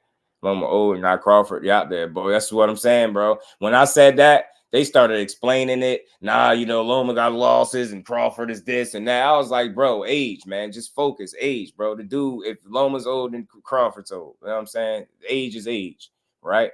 Yeah, it wasn't an upset, right? But you get what I'm saying. Like, people would be so gung-ho on their picks and so confident and for sure. And then when they wrong, it's like they quiet. Nah, this is why we want to see these fights, bro. Stop killing the fights because you think you know. Like you got a crystal ball. Like, yeah, well, this is going to happen. Nah, bro. We say that shit every fight and we be wrong. Loma's 36. Yeah. Yeah. And Crawford, I think, is 37. So, or about to be. About to be. So he's a little bit older. So, like I said, if Loma's old and so is Bud, you know what I'm saying? Usyk versus Opetaya. Sound better. Sound like a good matchup, Upper. Sound like a good fight now, don't it? It's like a good fight and a possibility because, like I said, I read the article when he said he tired of eating. He said something about the eating, like he don't sound like he be having to eat a lot to put on the weight. Like he just not naturally a big guy. So, and that's what makes his undisputed run so impressive. He's not really a heavyweight at all. The fact that he even talking about going back to cruiserweight is very telling. Very. Not a big difference though. Not a big difference. So. But you know, just for just to be specific, like, you know, with these people, like he is a little bit older, right? So I'm talking about age, and Manny finna come back. Manny, somebody about to say Manny to meet him, bro. Manny gotta chill out. Thomas said, my God, if he makes Teal come forward, then yes, but not. I got trouble with Teal. It'll be 37 in September, I think. Yeah. Yeah, he kicking 37 in the ass. He right there. Tank Loma gonna be a good fight, in my opinion. It will be. I ain't killing that fight either. I just want to see all these dudes mix it up, bro. I mean, I feel like I watched this shit long enough to know talent when I see it and know a good fight when I see it. Very rarely, you could be wrong about a pick, but very rarely do we be wrong about what fight's gonna be good. You get what I'm saying? He's about 6,500 calories with his workout schedule to stay a heavyweight. Yeah, he don't like it. Upper sound like he really don't like it, bro. Next gen was good, family. Usyk about the 36 too. Nah, I think Usyk might be 37. He might be 37 already. Might be. I think he is. Hey, one said, could you imagine Wilder cruiserweight? With the little LOL. That's funny thinking about it, bro. Stretching people, A1. Won't even look at it, be crazy. But that's that. The funny thing is, like, I feel like pride won't let him do it. Like, he just been at the heavyweight division so long. He just like, I'm stuck with what I'm stuck with. I'm a heavyweight. That's why I say, like, when people dismiss what he is, he's an anomaly. Being that undersized, that heavyweight, and sparking those dudes out the way he did is just special. Yeah, definitely a good fight. You know what I mean? Loma could provide some different looks. But like, again, I'm agreeing with Coach Kenny, man. You're going to punch his ass. Tank gonna punch his ass up the tree with the koala bears, as I've been saying. And I just want to see it. You know what I mean? I want to see it. Oh, yeah. Yeah. Salute to my bro, Thomas. It's all love, man. It's all good. You know what I mean? Usyk back down in cruiserweight would be tough fire. He can go crazy. Yeah. He's talking about becoming a champion again. And then that'll make him 3-time undisputed. So, you know, that's more history that he could accomplish. Like, again, I don't think he got nothing left to prove. He fought Tyson Fury. Now, look, again, I'm glad I got this clip in here. I think I still got it in here. Remember, we was talking about how people fight like amateurs. Jado was good with it, fam. He's talking about how people fight like amateurs, right? Do anybody in here think Alexander Usyk fight like an amateur still, too? You know what I mean? As good as he is, he's still an amateur. Let me see. I got this clip in here. What Tyson Fury goofy ass was saying in this clip? Where is that? I think I still got it. It's hard enough to win a fight just by winning it. Never mind knowing you got to knock someone out. But I'm confident and, yeah, I'm looking forward to the challenge. It was actually a lot easier than I thought it would be, the Usyk fight. A lot easier. People saying, oh, he's a hard man to hit. I was lighting him up 3 and 4 punch combinations and laughing at him. My problem in that fight, I probably had too much fun. It was probably too easy. At times, it was too easy. It was like I was in there with a local amateur boxer. And I was just enjoying it too much and messing around. Not even an amateur, y'all. Paid the ultimate price in round 9. A local amateur boxer. And got clipped. And that's what happens when you have too much fun. Yeah, and they always tell me, never mix your work with having fun. Man, never mix your work with having fun. Shut up. Shut up. Shut up. You calling him a steroided middleweight, and he got his steroided middleweight ass in there and beat you up. And you said you was too easy. Felt like you was in there with a local amateur, man. Get up out of here with that trash, man. And so now Usyk is an amateur. Well, so much for that. That's why you took an L, because you thought you was in there with a local amateur, man. That's some arrogant ass shit to say. That's how far removed we are from giving people their credit. We have reduced guys to amateur fighters, man. Yeah, he still need to develop. Then when you ask somebody based on what, they can't even answer the question. Stop using other people's talking points, man. Yeah, he still need to develop. Yeah, he's amateur, man. Based on what? That should be crazy, man. Bro, you got your ass sparked. Yeah, his big goofy ass. Like, yeah, and pillar to post too. Hell yeah, Usyk was ragdolling him around the ring. I was loving it. Loving his ass, sparking his ass, man. On getting there. That's because you slighted that man. You thought he wasn't what he was. Talking about he was too easy to hit. It was so easy he lost. That's what I'm saying. D-Free was good with it. Talking about easy. Bro had a hard time. Like, maybe he don't remember the fight. Bro had a hard time. Yeah, you got some shit off in them rounds, but you had a hard time, bro. That shit wasn't easy for you. Wasn't easy, man. I got Fury winning the rematch. I ain't mad at that rule. Look, it was a close ass fight, but I really do think Usyk could do better in the rematch. I do. I think he could be better equipped to deal with the size, some of his tendencies and things like that. I think because if you just look at, and the reason why I'm saying this, I'm not just picking him to win. because he won the first time. Like, my reasoning for it, I think is pretty reasonable, right? If you look at the pace of the fight, right? If you look at the success that was had, right? And you see how the moments where Fury was taking control over the fight, and then you see how Usyk kind of changed the tide on him. It's like as the rounds went, Usyk was able to figure him out more, and he adjusted to dealing with that much size, and he just, you know what I mean? He adapted to it, and he just did a lot better down the stretch of the fight, and that's what kind of fighter Usyk is. That's what make him special. His ability to like get better as the fight go on, and if he's struggling with something, he can make adjustments. He can figure it out. Everybody can't do that. NHA, what's good with it, my guy? How you feeling? I think he'll do even better in the rematch. I think you can, bro. I really do. And you get my reasoning for it, B-Dog. If you see the way the fight went, the ebbs and flows, and the moment in which Usyk started to take back control of the fight. You get what I'm saying? Like, he finished the fight on a high note is what I'm saying, right? So I just feel like, you know, momentum matters. I think he'll be able to carry that confidence, that momentum, that experience in the ring. You know what I mean? I think he learned a lot about Fury in that fight. And then he weathered some storms in his own right. Yeah. So I think Usyk could do better. I think Fury, what happened to Fury is that, look, like, think about it, bro. He almost had Usyk, not no puncher, y'all. He almost had Fury out of there. He really should have had him out of there, damn near. You know what I mean? He had his ass out on his feet. You get what I'm saying? If that was anybody else, they probably would have waved it off. But just think about that. Think about how that fight went, y'all. Think about how that fight went. Usyk is not even a puncher. He had that dude on skate. He had Fury, big goofy ass on skates. Big cheating goofy ass. He had him on skates, bro. Had his ass on skates. Had his ass on some skates, bro. Ref saved Fury again, TD. What is that? The third time now, TD? The crucifix. Salute to my guy, Rude, man. Fury was undisputed for about 6 rounds. He got a taste for it for about 6 rounds, Reef. Yeah, man. Salute to everybody in the building. Y'all make sure y'all smash that like button, man. I believe that Usyk fight, Fury again, he's stopping Fury. Telling you, didn't believe Usyk could hurt Fury like that until he did. The thing is, with me, I mean, you still shocked when you see it. It's shock value because he's just not the puncher, and you feel like this dude, this is what's gonna kind of save him. The fact that he's so big and he can't hurt the guy, but Usyk has very good timing, deceptive timing. Did you see the adjustment that he made to land a shot that hurt him? Like, that shot never lands if he hadn't made the adjustment as to where he was aiming the shot at. That's why it landed. That shot, same shot he threw that earlier in the fight, wasn't landing. It wasn't landing. And he finally caught up to him. God self, my God, what's good with it, bro?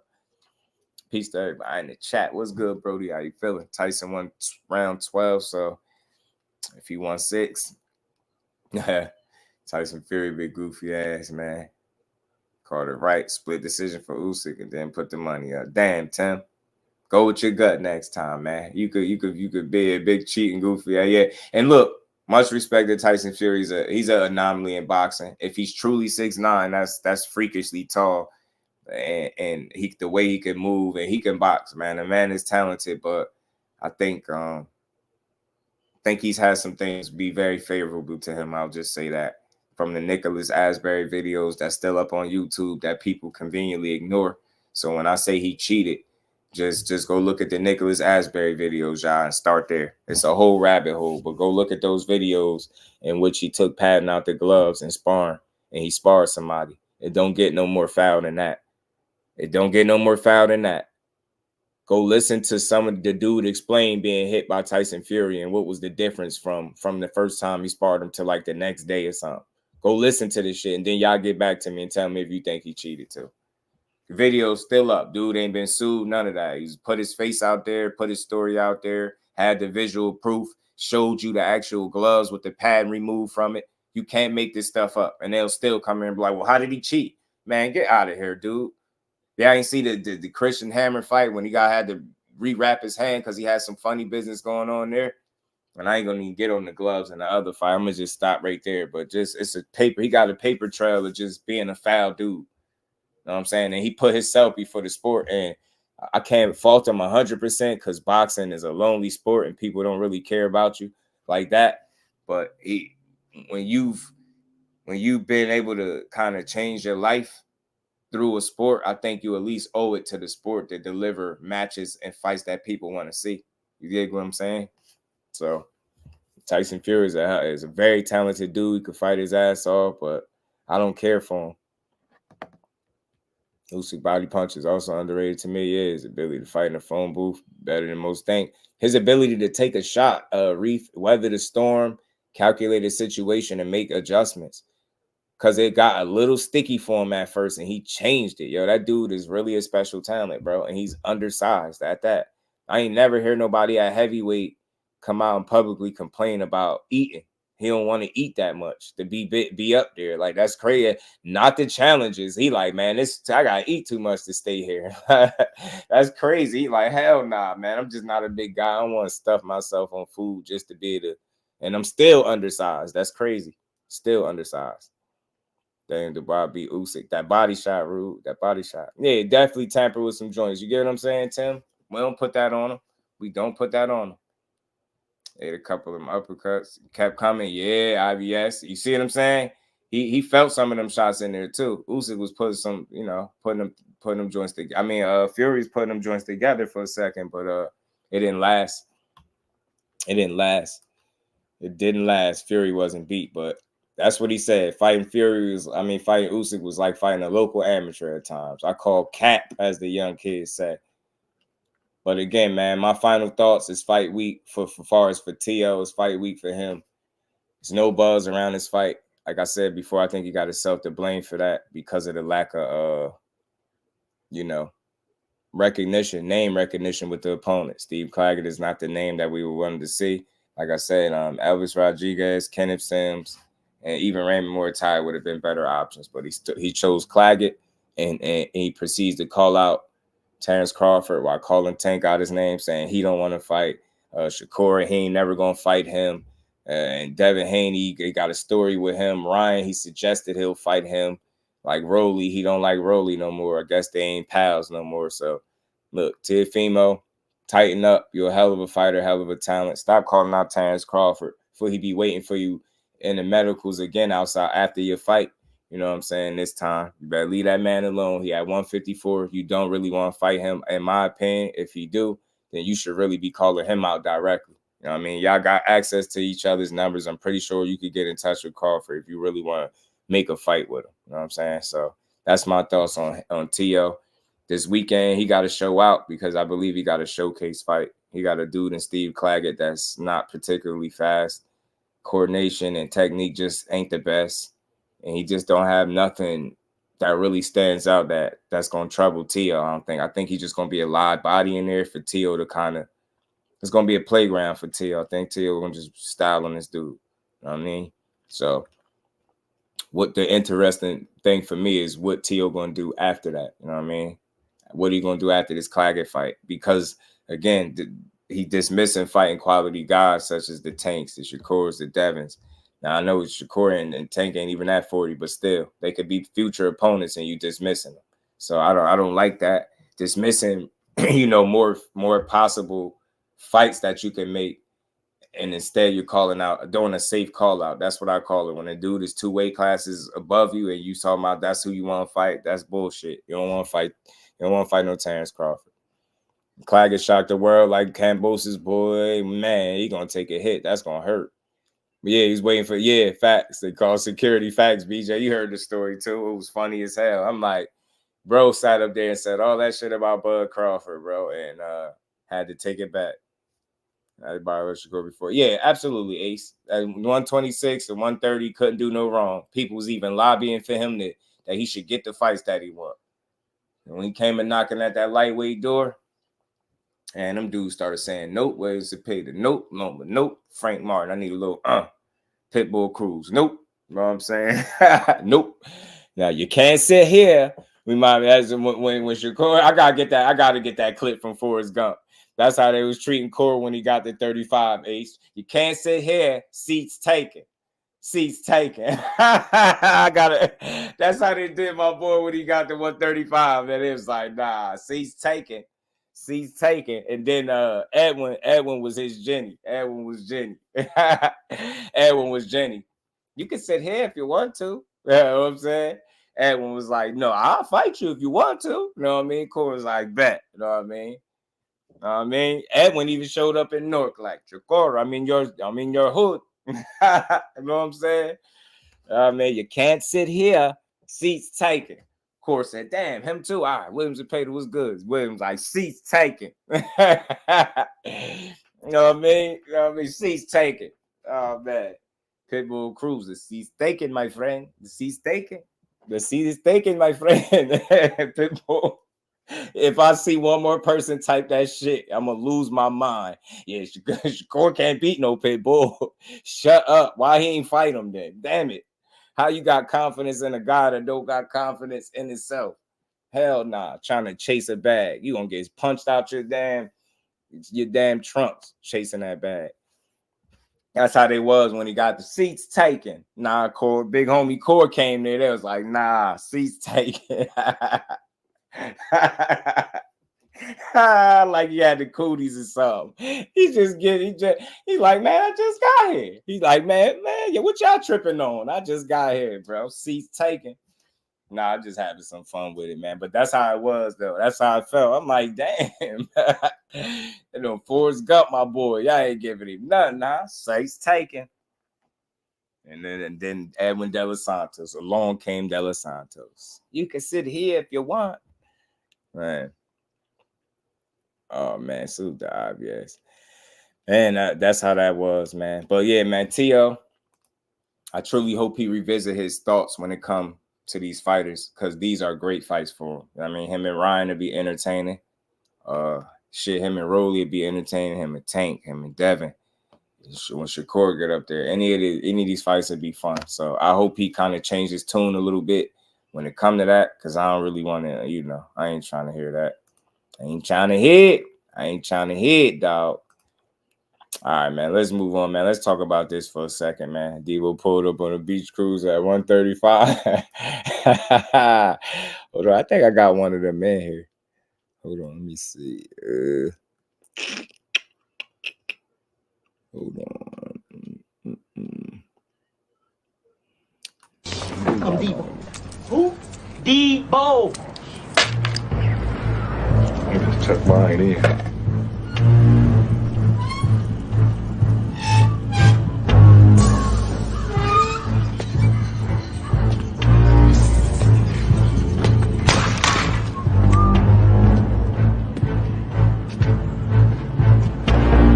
What's up, y'all? What's up? You got my 40, homie? I don't have nothing. Yeah, you got something. Why you tripping, Devo? Shut up, fuck, I'll knock your ass out. Oh, man, that's messed up. Won't you give him back his chain? What chain? Yeah, what chain?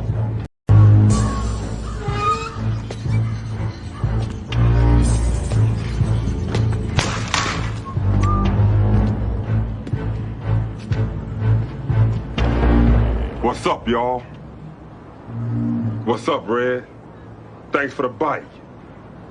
What you got on my 40, homie? I thought you had $200. I do. But I want to spend Red's money. I'm broke. I want to spend Red's money. I'm broke. Nah, man, them joints are always funny. But let's talk about this, man. And I'm only discussing it because I seen this floating around a little bit. When I initially seen it, I didn't really react to it because I didn't really think too much of it. But he said, I got Buzz Red. He said, but KUR said, what belt? Hey, man, that's messed up. Won't you give him his belt back? What belt? We need one. We need one with KUR for sure. Them joints is always funny. My grandma gave me that chain. Yeah, that's how it was with Boots. But Boots came through knocking like Devo, man. Devo. This is what it's actually. That's how he came. That's how he came. Them joints are always funny, bro. I always keep the clips in there. Gertz, what's good, my guy? How you feeling? But let's get to this, man.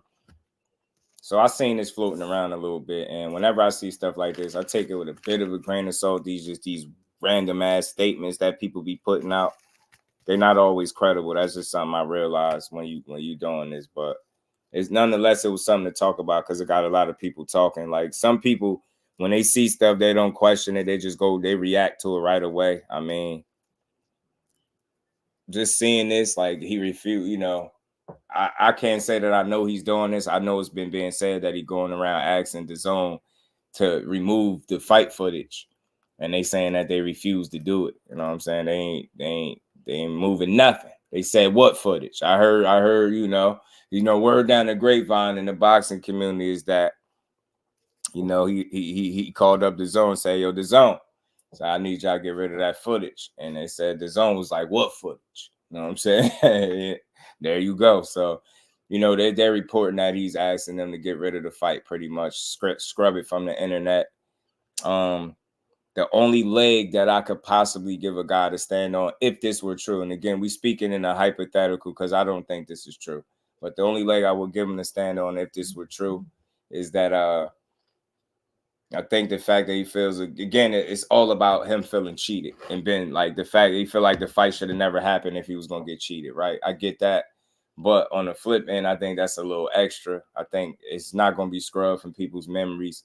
Pretty sure some people probably got that joint, you know, saved to their devices or something at this point. So I think it'll be extremely tough to completely scrub it from the internet.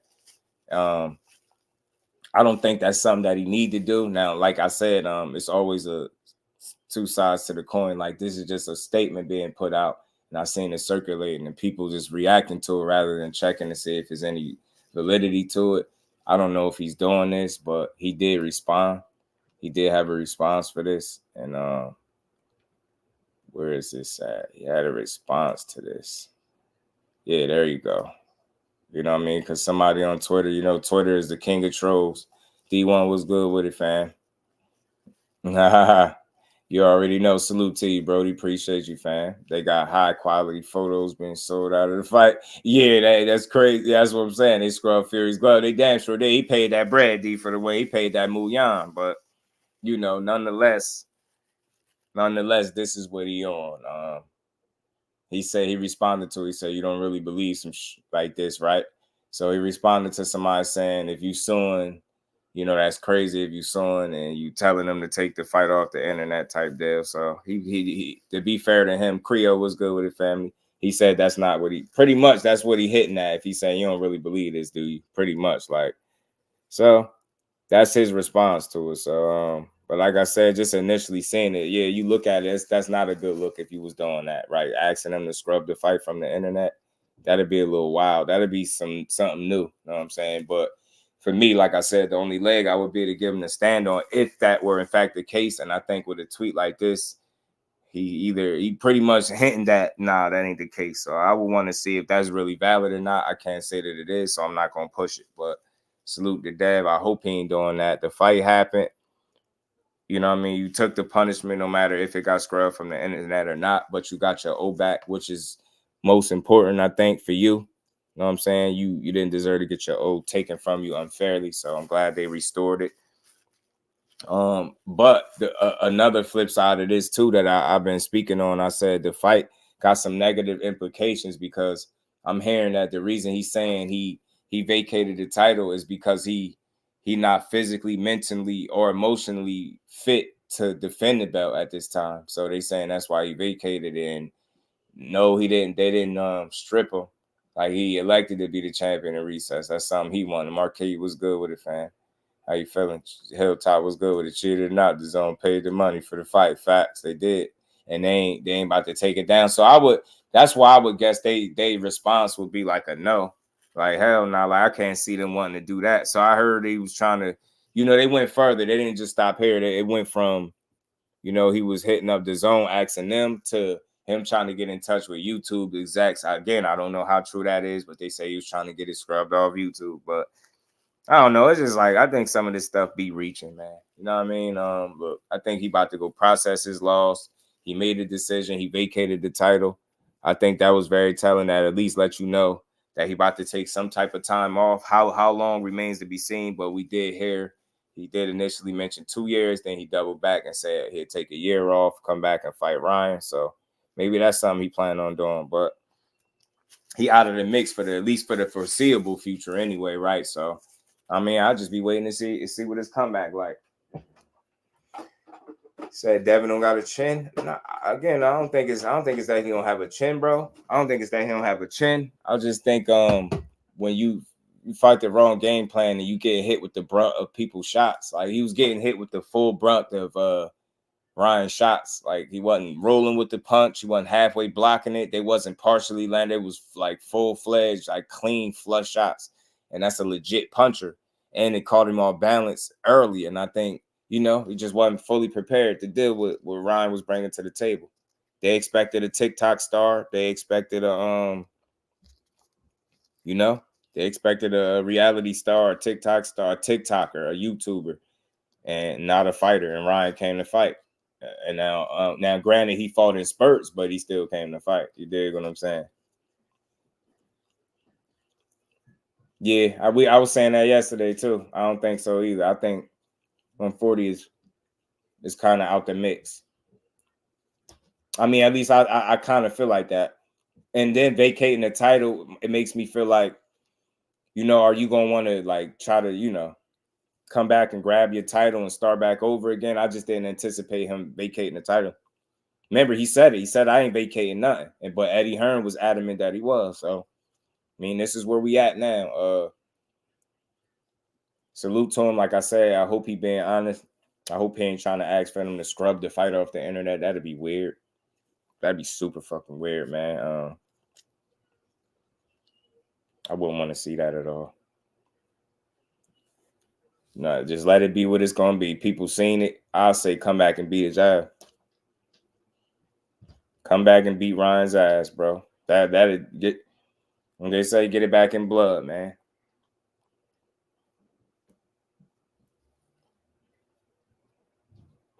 Yeah, he says, see, Duck. My kid ain't buying it. He don't like it. He like, man, dude got up out of a fight, huh?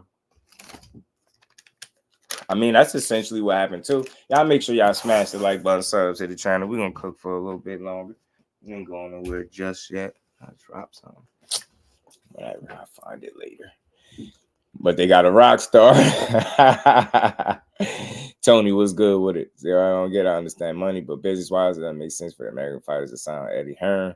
And he doesn't know the American market. Got a good point, Tony. Good point, bro. Which weight class is he coming back at? Yeah.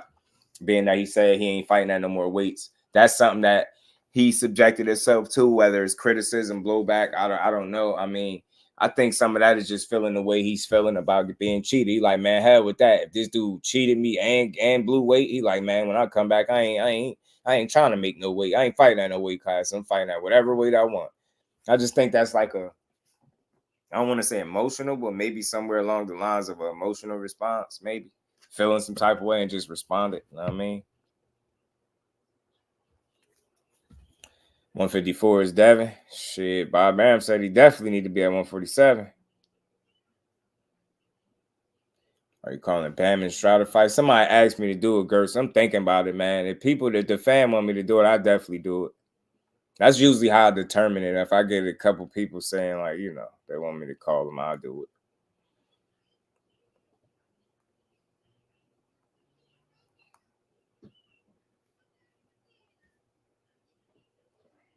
And again, real quick, just a quick footnote, as I said earlier, just so anybody that didn't catch it, that wasn't in the building, Usyk vacated the IBF.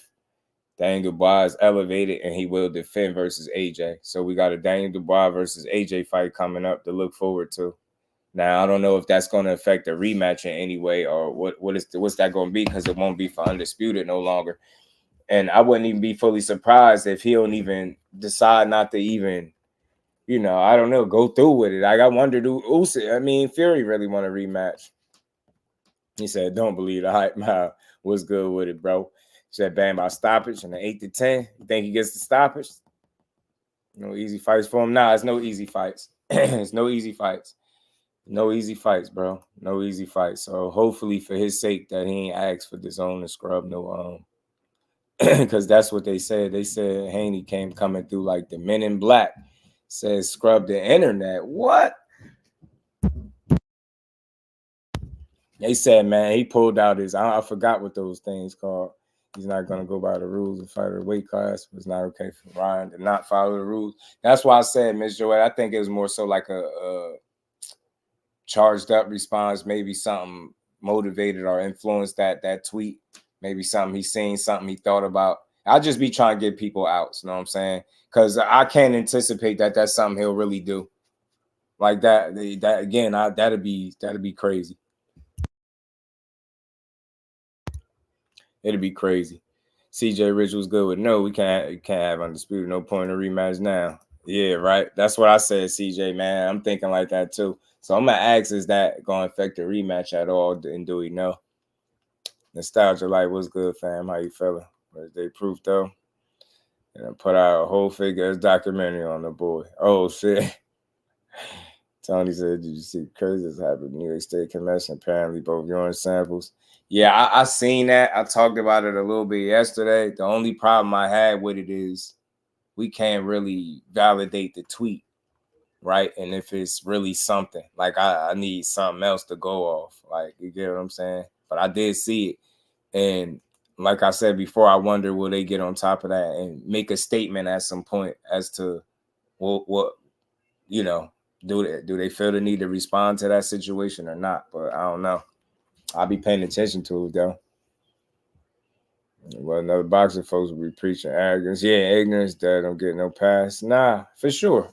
For sure. He'll be doing exhibitions and really following Floyd's footsteps. Damn, I don't know. I just don't see him not fighting at no weight classes, at any weight class. Yeah, like I said, I just think he's just tweeting. You know what I'm saying? I don't take all that stuff they be saying. You know, I take some of it with a grain of salt, depending on what it is that they speaking on. From Usyk might as well retire. Or you know what, CJ? If you're not really ready to retire, go back to cruiserweight like you talking about. See if you could become undisputed again, then retire. You know what I mean? You get what I'm saying? Because by vacating that title, man, you no longer undisputed. He already did it. They can't take it from him, so they can't take it from him.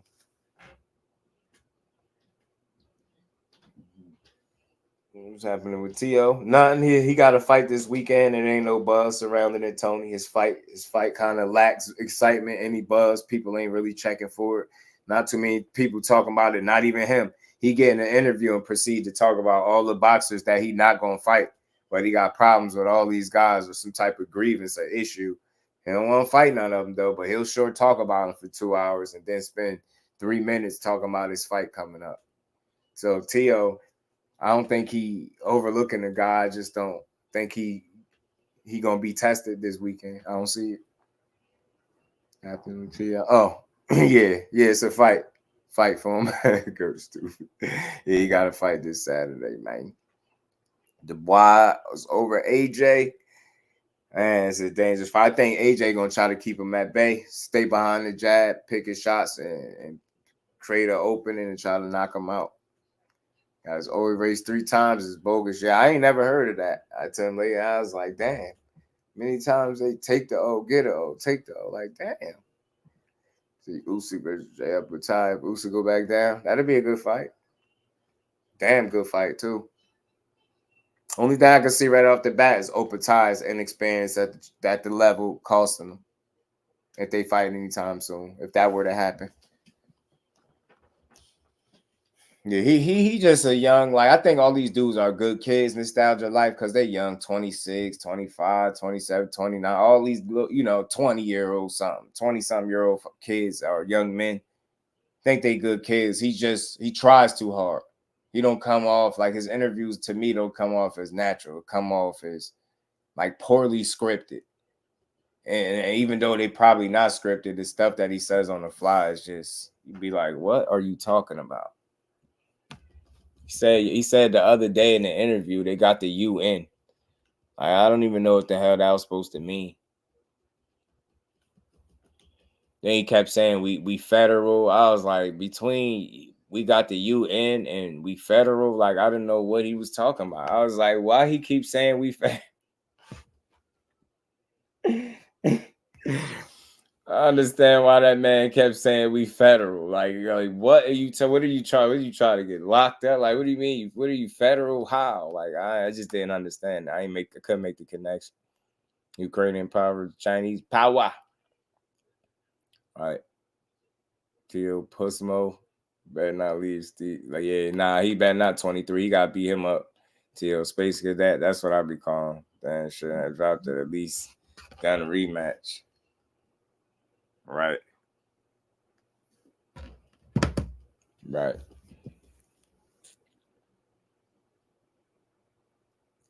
MIB picture, yeah, and I only got that because they said that's what he was essentially doing with the scraping, trying to get the fight removed. But like I said, I always try to be fair and balanced to every situation, right? He did say to somebody like, "You don't really believe that shit, right?" So he basically indicating like it's a bunch of malarkey, is what he's saying. B, what's good, player? How you feeling? Yeah, the spotlight is not getting to this kid. Talking about Lopez, nah, it ain't shit. Ain't gonna be no spotlight for this fight. He got it's gonna be a showcase. Like, go look up Steve Claggett. You'll see you'll find out very quickly that this is about what kind of fight this is about to be for Teo. If it's a struggle fest, that's all on him. This dude just not remotely on Teofimo's level. He's not. Man, it's not. He got a long way to go.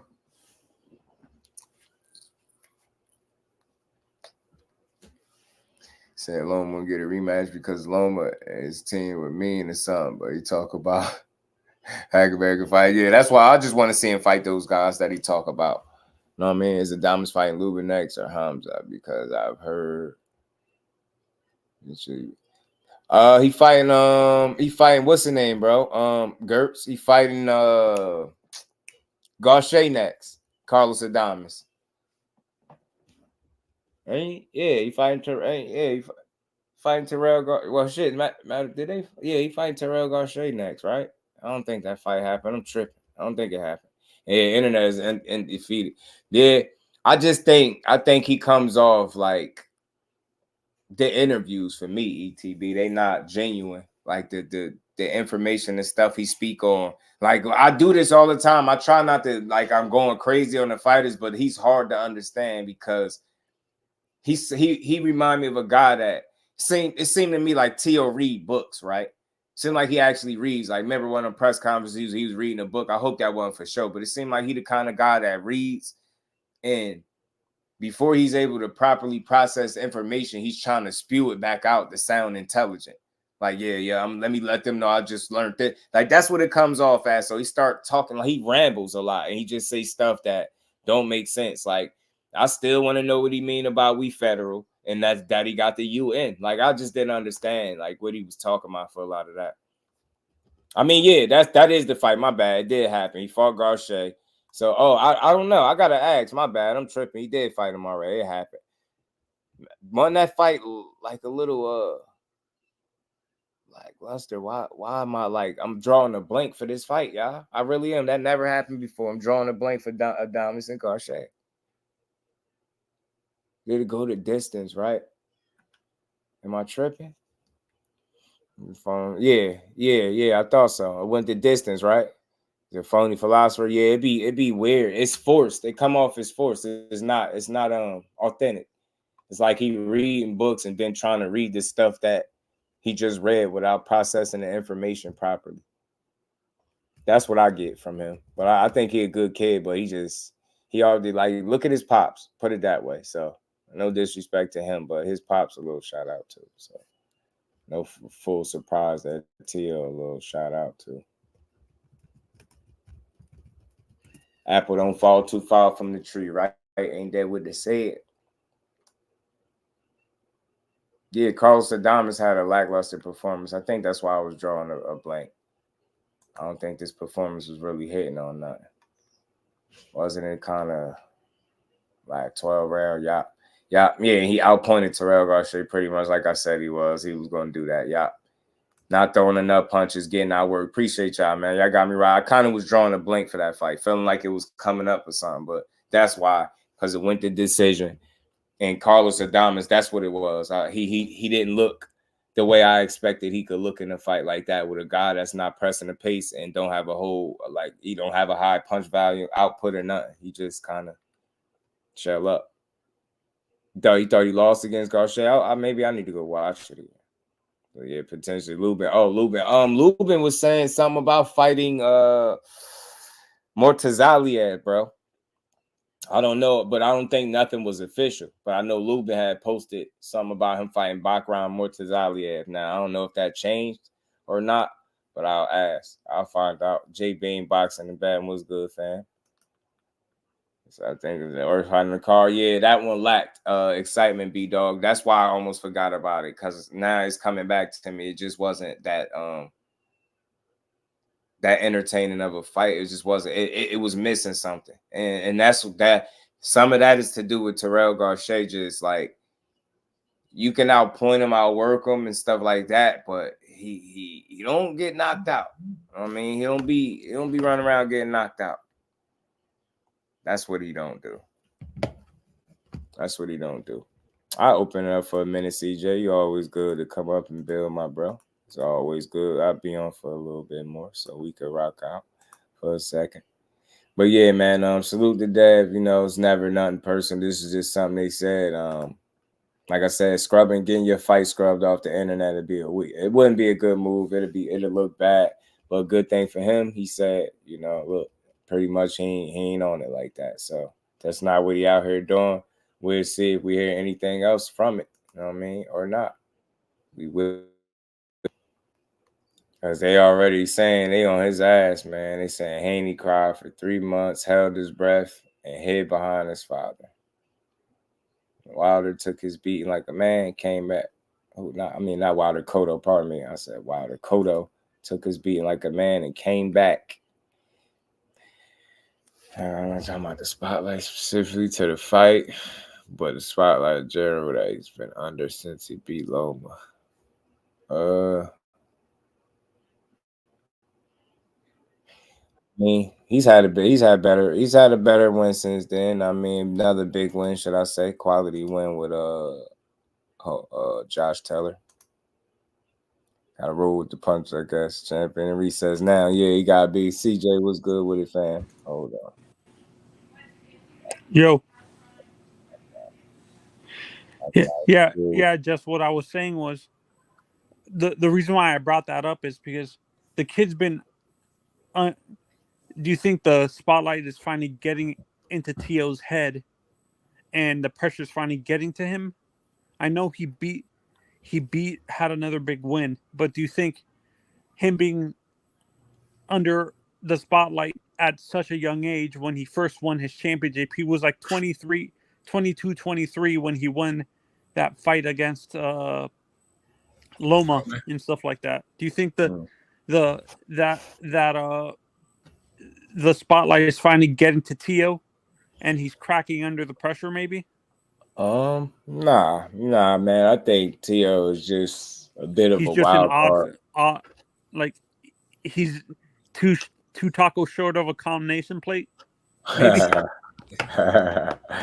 Yeah, I mean, look, he a wild boy, man. If you, like I said, you see how his father is, you can understand what's who's wilder, Ryan or him? When it comes to these I think it's Ryan though. It's definitely Ryan. Yeah. Tio just say a lot of stuff that make you raise an eyebrow. He don't do a whole ton. You know, Ryan is doing, saying, doing. Like he just he running miles around Tio right now. Tio is just wild with his perspectives. Like he always with his mouth. Strange to say. Ryan does the weird. Like Ryan is just a crazy. The craziest one is when you showed that interview where he was rubbing that stuff all over his face. Yeah, said it was some type of, I don't know, something for skin exfoliation, something it was, something it was. Ricky, what's good, Rick? How you feel? Rick. Lovos, what's good, my boy? What's happening with it, man? Nothing, man. How y'all doing, man, fellas? Shout out to the chat. Always you know what it is. Just do the best boxing talk on YouTube. You know what I'm saying? Appreciate you. Good. What's up, Ricky? I'm good, man. Thanks for asking, bro. I just wanted to express one point. Talk to me. Wasn't Tio getting the same type of pressure that we giving Devin after he beat Lomachenko? Absolutely. And how did everybody jump on Tio when he lost to Kambosos? Right. That was a disappointment. That was Yeah, I they know jumped on Devin. him like crazy and said he was a bust, Ricky. Right. I know Devin was a heavy favorite, but that was a big letdown when Tio was just. It's how he showed up. He was just very inconsistent in that loss to Kambosos. You had seen his ceiling, and to see him, fight down to a level of his competition. That's what I think he got the heat for. Right. Kind of Right. like what we saw on April 20th, right? Exactly. No, Ricky. But the difference is people called out Tio for that loss. No one in his fan Nah, base is he's just calling saying Devin out. it's pretty much the same thing, though, ain't it? We just seen it on we just seen it on the 20. Except for one thing, them damn PEDs. Right. Yeah. See, but that's the excuse to let boxing fans off, right? Because y'all want to say it's racial and people don't like Dev. No, we treat fighters the exact same way. When you don't live That's up not what to, I'm seeing. That's not what I'm seeing, man. right? No, but that's what that's the problem. That's not what we're seeing. You see what I'm saying? Right. So we can't keep sitting up here and playing like people ain't playing in each other's face when it comes to boxing, right? We have to admit that some people have certain interests, and that's cool, right? That's cool. But what I'm saying is, I'm tired of hearing this story of how we don't like Dev. It's not like we don't like Dev. We just treat all fighters the same. When they have a bad performance, we rate them on it. Yeah, they be forcing it. They be forcing it with that. I've been saying that for the longest. If they really was true supporters of his, they'd stop forcing people to be haters instead of and start accepting what constructive Ricky, criticism sound like. they think They don't do it. Devin has hate. Look how much hate. Random people just hate Tank to hate Tank. Yeah, Let's be honest. Yeah, everybody got their but specifically when it come to him, like I know where Rick is coming from. That I see a lot of that, and I say this all the time. Most times when I hear people get called a hater of his, that's they be in fact supporters, and they kind of get turned into, almost where you don't really care because people are forcing you to be a hater when you got constructive criticism. Facts. Just what I'm saying is, I don't hate him, but y'all make me hate the nigga. You know what I'm saying? Y'all kind of his daddy makes you hate him, Ricky. No. But you see, y'all listen to what I'm saying, right? What I'm saying is, we all supposed to be boxing fans, right? Right. Yeah. Right. So we should be just as hard on Devin as we was on Tio, on Errol, whoever. Right. But like I said, the problem is that, again, I don't understand why they're going so hard for him when he simply looked bad that night. That's what happened. That's all it was. The Peds is what they is, y'all. I don't condone cheating, but I'm just being honest with y'all. Them Peds ain't had shit to do with Ryan knowing how to throw a check left hook off a jab. See, see, Ricky, what you just said is what I've been saying since the fight happened. And his fan base says, I don't know boxing. I shouldn't be watching boxing. They and do stuff that like to all of us. I've seen it. I've seen trainers like for the same thing that Ricky just said. Like they think because we're saying it wasn't, fully about the Peds that we cool with it. No, we just know damn well the wrong strategy and game plan was implemented. And when we got a full 12 rounds to watch and we got about 30 other fights of his to watch, you can see some differences and some errors in there. But what I said, you got interviews that you could go on and hear his pops saying, what you seen Dev do was what the fans wanted to see. That type of stuff is that give you all the ammunition you need to know that mistakes were made outside of PEDs. Now, if you sensitive, you can't have that conversation, and you're gonna just say, "Well, you're just defending them," and that's the ignorance, and that's what's going on right now. Cecil was good. A lot of people are getting called out for supporting them for cheating, and that's not what these people are doing. Like when I hear that stuff, I go listen and see if that's what's going on. That's not what's going on. People just take a different stance, and they ain't ready to crucify the man, and people don't like it. And just that's, but what I added to the top, to me, after that fight, I said it on Twitter, and I posted on Twitter, and of course, some of his fans flagged my comment as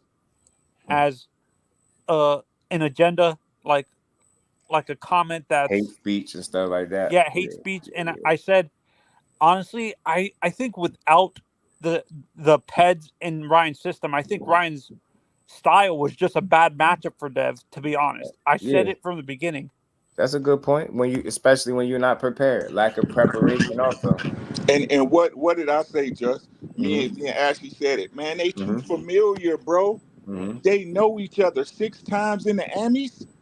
Remember they kept saying it, Rick? Nah, that's the amateur. That's the amateur. That's the amateur. That's the amateur. Okay, 6 times is the 6 times, bro. Not once or twice. 6. Right. That's a lot of work, bro. They know each other. Yes. Devin supposedly knew what Ryan brings. They split a series. Right. Right? Ryan had just been in there in tank, so we know that Ryan can take a shot. Right? These are just facts. What did I say on this? I said on Just Dude's channel, I was like, this gonna be a hard fight for Devin. Ain't that what I said? Right. You said it from the beginning, Ricky. I remember that. So again, man, this is gonna be a horrible part. Just let me give y'all the horrible part, right? What's gonna happen is, like I said, I hope it doesn't happen because I like Devin. Like, even though people want to talk shit about Bill Haney and blah blah blah, excuse my French, you gotta admire that man from wherever he came from and what he did to build his son up to a undisputed world champion. That shit is dope, right? Right? He took deals when nobody took deals when it was dry. Y'all remember it was dry in boxing. And he was like, yo, I want undisputed. Let's get it popping. Right? But what's going to happen is, if they as a camp hold on to this excuse, right? And y'all know what's happening. He's gonna avoid Ryan Garcia like the plague.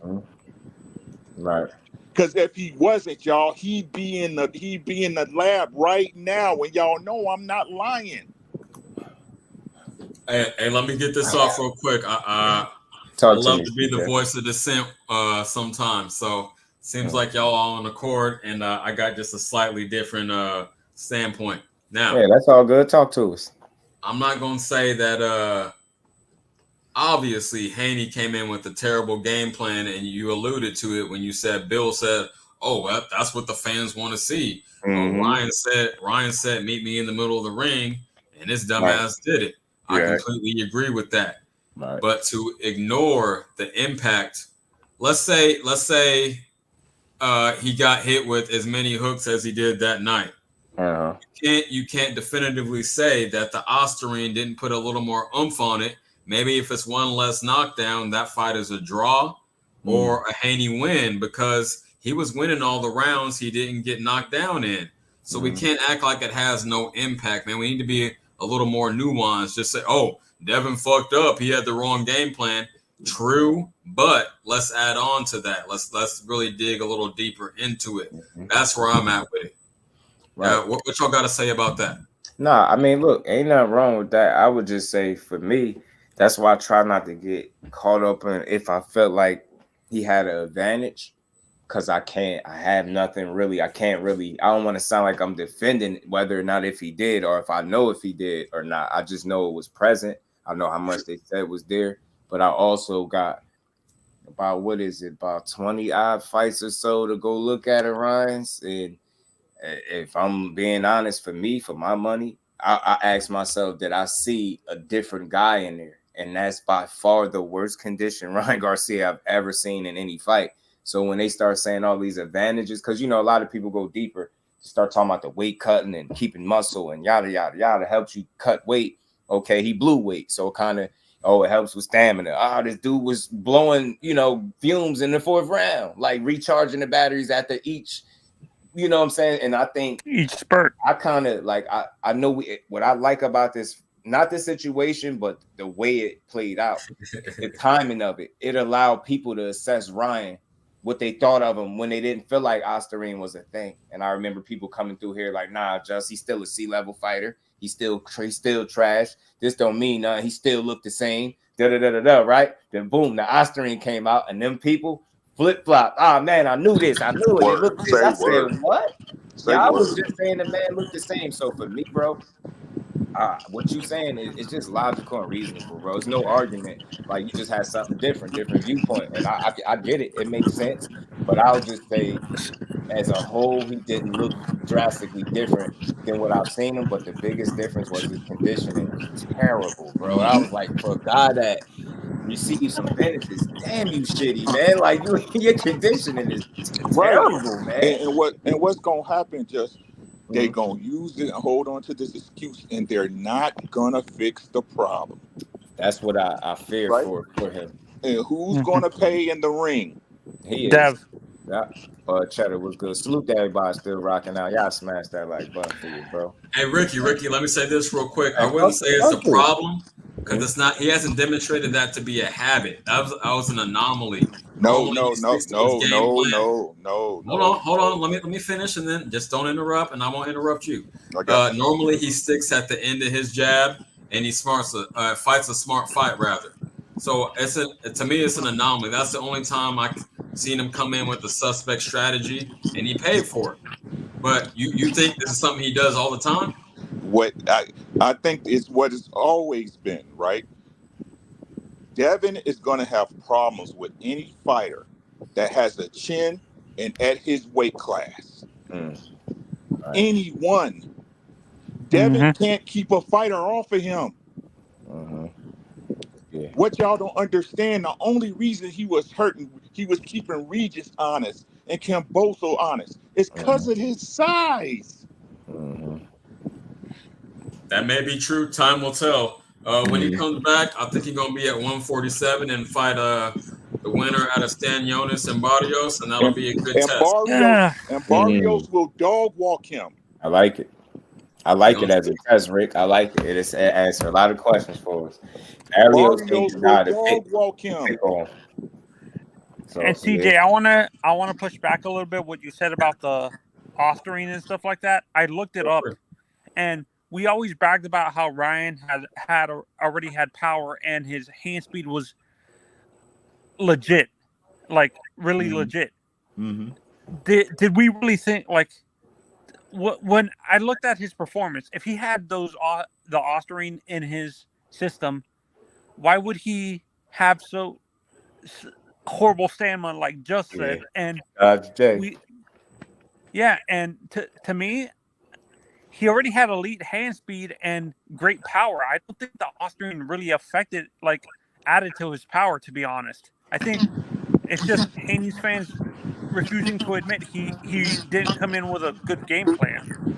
Ryan I already admitted that, but let me ask you this. If it didn't help, then why did he take it? That's a great question. That's a great question. I can't answer that question. No, he didn't know that. No, what? According to these, the reports that I'm seeing from not just tweets, it's actually people who cover the sport that are saying this, that the Athletic Commission in New York didn't do a proper investigation, and they didn't know that Ryan's urine tested negative for Osterine directly after the fight. So outside of VADA, the NYSAC did their own test, and he also popped dirty on that. So people saying that he was set up and all this nonsense. No, I'm not saying he was set up. Well, you said they didn't do a proper investigation. I think conducting their own test is a proper investigation. And let me land on this, and then I'm gonna let y'all talk for a while. If you're not guilty, you don't take a plea deal. You fight it to the end. He could have kept fighting it with his lawyers. If you're not guilty, you don't cop to a lesser charge. He was trying to avoid the 2 years, so he admitted his guilt. None of that was documented, but that's just common sense. If you didn't do anything wrong, you keep fighting. Somebody come out and say I murdered somebody and I know I wasn't there, I'm not going to say, okay, manslaughter is cool. No, I'm going to keep fighting. And I get that, but the way I look at it too is that's them kind of getting ahead of the curve. Why take 2 years out or take that long? Even stretch a situation out that long, you was getting suspended regardless. So I think they kind of knew that, and that's what a good team would do. You gonna say yeah because you was gonna get suspended regardless. You trying to stretch it out, then you find yourself out of 2 years of your career when you could have just said because you was getting suspended regardless. So I think that's kind of why they went that route. I think because they had no choice anyway. So it was better to kind of accept it, knowing it was coming anyway, than to try to potentially fight it and stretch it out even longer. You may wasted money and resources to do so. So, and again, salute to the OG for none. I was hearing him cook on it. I could have swore he said he did not get suspended for the PED use. He got suspended for not notifying the New York State Athletic Commission with what supplements he was using. I think OG was breaking that down earlier, and that was interesting because I didn't know that. The Phenomenal Show, my guy, what's good with it, bro? So that's something that I did hear. He wasn't suspended for PEDs, actually. I like to simplify. I like to simplify. D-Free, what's happening, my boy? Like, I like to simplify. He had heads in his system. Okay. All right. That's what he caught pleased to. Y'all not listening, bro. How much would y'all say Devin weighed that night? Probably by his usual 160 plus, 165. Did Ryan Garcia look like he did anything out the ordinary or special that night? Y'all opinion? No, he looked worse, Rick. Conditioning wise, I was like, bro, you look shitty. And if he hit hard anyway, landing those flush left hooks, I'll say this. How many people did you see take flush left hooks and not get dropped or knocked out? Dev ain't do nothing super special. Him being in shape, I think helped him weather not getting knocked out. And some would question some of the knockdowns that wasn't called. But I'll just say that dude being in phenomenal shape and him being, no quit attitude got him through that moment. But Ryan Garcia looked like the same guy to me. Okay, gotcha. Now, whether this is true or not, right? But during the build-up wasn't a fight. What they were saying that Ryan is out here drinking and smoking and doing drugs and partying. He said it. He said he was drinking the whole time. Right? So even with whatever, the super drug, I don't give a damn if it was the Captain America super serum. Dev couldn't keep Ryan off of him. Yeah. So that's why I say, man, I get it. We gonna acknowledge we know the Oscar was present, but we also know we've seen 12 rounds. It's hard to say within 12 rounds. The only thing that was present, or the only factor that mattered, was Oscar. That's why I don't even try to discuss whether it helped or not. I just like what you say, Rick. You asked, did he look different? And I'm like the way it all came about. We was able to hear what people's response was before the Oscar thing came out. People, I specifically was up there. They was like, nah, he looked the same. Dust, he still sea level, he still trash. And then they try to flip it once you heard the Oscar like, nah, he looked different. Dev did it when he did the interview with ESPN. They asked him, yo, did you see anything different? You get or did you know something? He was like, I can't really say. He said, I don't want to be that guy, because I'm an A-level fighter. Then he turned around and said, I knew something was different, but I'm like, what? You just contradicted yourself. What, like I said, what I'm saying is this, bro. Talk to me. Like, what I'm saying is this. When Tank beat him, he was a bum.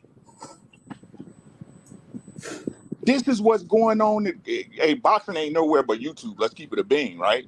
As far as fans. That's what they saying.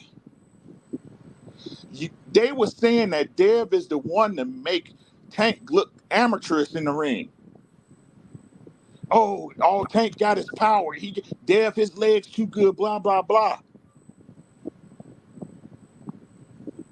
Hey, Ricky, I could see why people was riding down on Ryan after the Tank fight because he literally quit in the ring. We all saw it. Did he quit or did Tank make him quit? What's the difference? Yes, he quit. It's a big difference. It's a big difference. Ryan protected. I think Ryan was protecting himself in the long run. I think it was a smart decision. Did he quit or did Tank make him quit? I get it. I always said I never really felt like he quit. I get it, but I felt like Tank. Look at the way the shot landed. He was extended. He didn't see it. I even seen him try to fight it for a split second, and then he winced and he was like, I can't do it. It was like delayed. He tried. I just don't think he was willing to go through any more than what he went through that night. Quitting is a personal decision. Tank made him quit. I think there's a difference, CJ, to be honest. If the other fighter forced you to get down on your knee and sit on the stool, it's because he was taking too much punishment. If Ryan did it on his own, I find it suspect. Like if Ryan chose to kneel down and sit on his stool on his own volition, I find it suspect. Like, yo, it was on the rib, wasn't it? He was like, yeah. Yes. Simple. It was a body shot. It was a body shot, I think, wasn't it? Yeah, I look at it as I look at life. Another man can't make you quit. You know what I mean? My boss can fire me, but he can't make me quit working. You know what I mean? I'll get another job. Another man can't make you quit. That's a personal decision. And he chose to quit. No, another man can't make you quit. Till that other man put hands on you, my guy. When you get beat up so bad that you know there's no coming back from it, you're gonna give it up. You're gonna give it up. He made you quit. Like Oliver McCall, he quit on his own. Lennox Lewis didn't make him quit. He quit on his own. The man had a mental breakdown and quit on his own. Tank Davis made Ryan quit. That's I'm gonna go out on my shield. I just can't relate to that mindset. I'm gonna go out on my shield. You have to knock me out. Unconscious. I mean, some people do go out on their shield, but some people get hit so bad. I mean, look at Oscar De La Hoya. When he got hit by Bernard Hopkins made him quit. He tried to get up. He was trying. He did everything in his power. He didn't get up at 10. He didn't stand right up at 10. He did everything in his power to get back up on his feet. The fact that Ryan got up at the count of 10 and said, "Okay, cool, I'm out of the fire," that's why I think he quit. But it could have been the fact that Ryan knew if he would have got up, that I can't continue the way I was prior to the punch landed. So I'm just a walking duck. So he like, no, I'm just gonna bow down gracefully, because he knew if he would have got up, Tank was gonna take him out. He was gonna take him out.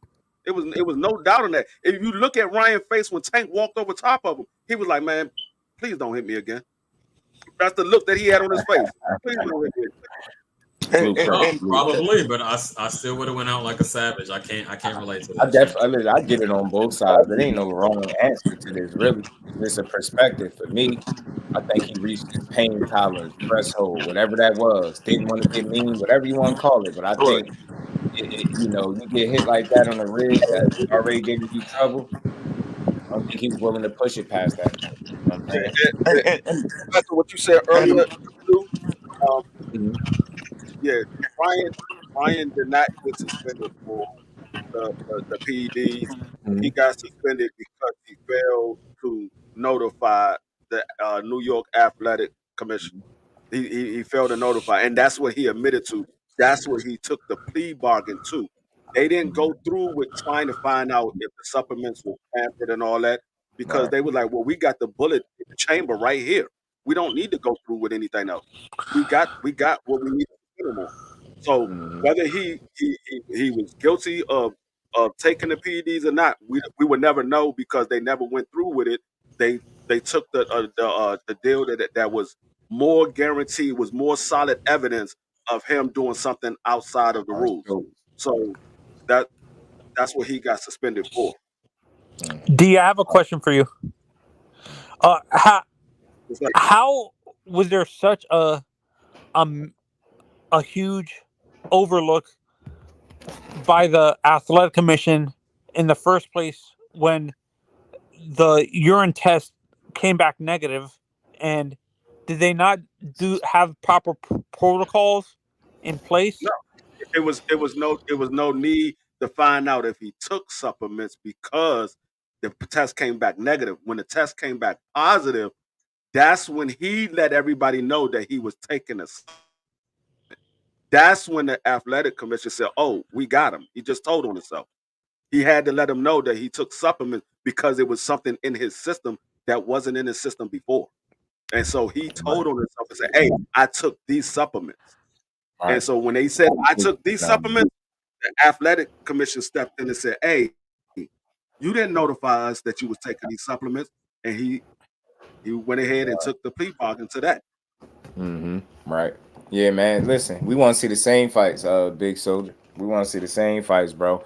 We got to stop using, I always say this just to be fair to him, we got to stop using Tank age like it's some type of death sentence. Like, just because he a little older than these dudes, that mean that he's supposed to have fought them all. Like, just pay attention to the landscape and tell me when all these fights was available, bro. Tell me when people is really in talks and really trying to make these fights happen. A lot of times they put it on Tank when they talk about Shakur, and y'all know that's my guy, but we know what time it is with that situation and why it ain't been presented yet. And it's not as cut and dry as just saying, yo, Tank ain't fighting. You know what I'm saying? You hearing Bob Arum snapping about people even mentioning Tank and Shakur. Now, you fast forward to today, after he allowed Loma to say no to Shakur, he talking about Loma and who? Tank. So that's telling you something right there. A lot of that stuff depends on these promoters and who you align with. These dudes ain't making fights by themselves. I didn't even see y'all back there. It was good with y'all. Right. Man. Let me get out of here, Just. I appreciate y'all, man. Yeah, always, bro. I just, like I said, I just want to finish off with, man. Like I don't want Dev to go out like this. Facts. You know what I mean? Like, he's talented, bro. I think once he gets into a camp with a coach who really understands what he is and stop lying to him and giving him stuff that's not really there. You know what I'm saying? He can be one of, like, skill wise. I think I'm not gonna say skill wise because what's going on as far as I'm gonna say technical wise. Technical wise, he's a fucking genius, bro. You know what I'm saying? He know what he's doing in there, but he needs a coach and a team that lets him know, hey, bro, like, on a hard punch, you not busting the grape. So let's get you to the point where we can get you respectable power, right? So we can keep people honest, right? So we can teach you how to move and get in and out of these spots, right? Actually develop your defense in the pocket. So when you get you with a big puncher, we can show you how to roll these punches, catch these shots, and come back and get on out of there. But if they keep using this excuse to keep him where he's at, and if he comes back and continues to fight, especially at 147, it's gonna be ugly really, really fast. And I said directly after the fight, Ricky, and just that I think the perfect trainer for Dev, if he goes to a new trainer, if his dad allows him to get a new trainer, I said DJ or Calvin would be a good trainer for him because they teach their fighters how to use their reach correctly. I don't think Bill knows how to do that. I mean, Calvin ain't gonna train Devin. He's too closely tied to Tank. But Bo Mac would be a great choice. Yeah. According to Ryan, Devin is also on Saturday. Ryan got to stop. But for what it's worth, to add this to the conversation, he said when it comes to that, like, you know, we talking about the pads and stuff, and I'm not trying to justify it or make one guy a bad guy, just adding more information to the conversation. I played that documentary, and they spoke about how, you know, putting on 25, 30 pounds, stuff like that overnight is essentially worse than somebody that's on some type of testosterone fix. You dig what I'm saying? So they say in some cases that shit is worse than PEDs, and that's crazy.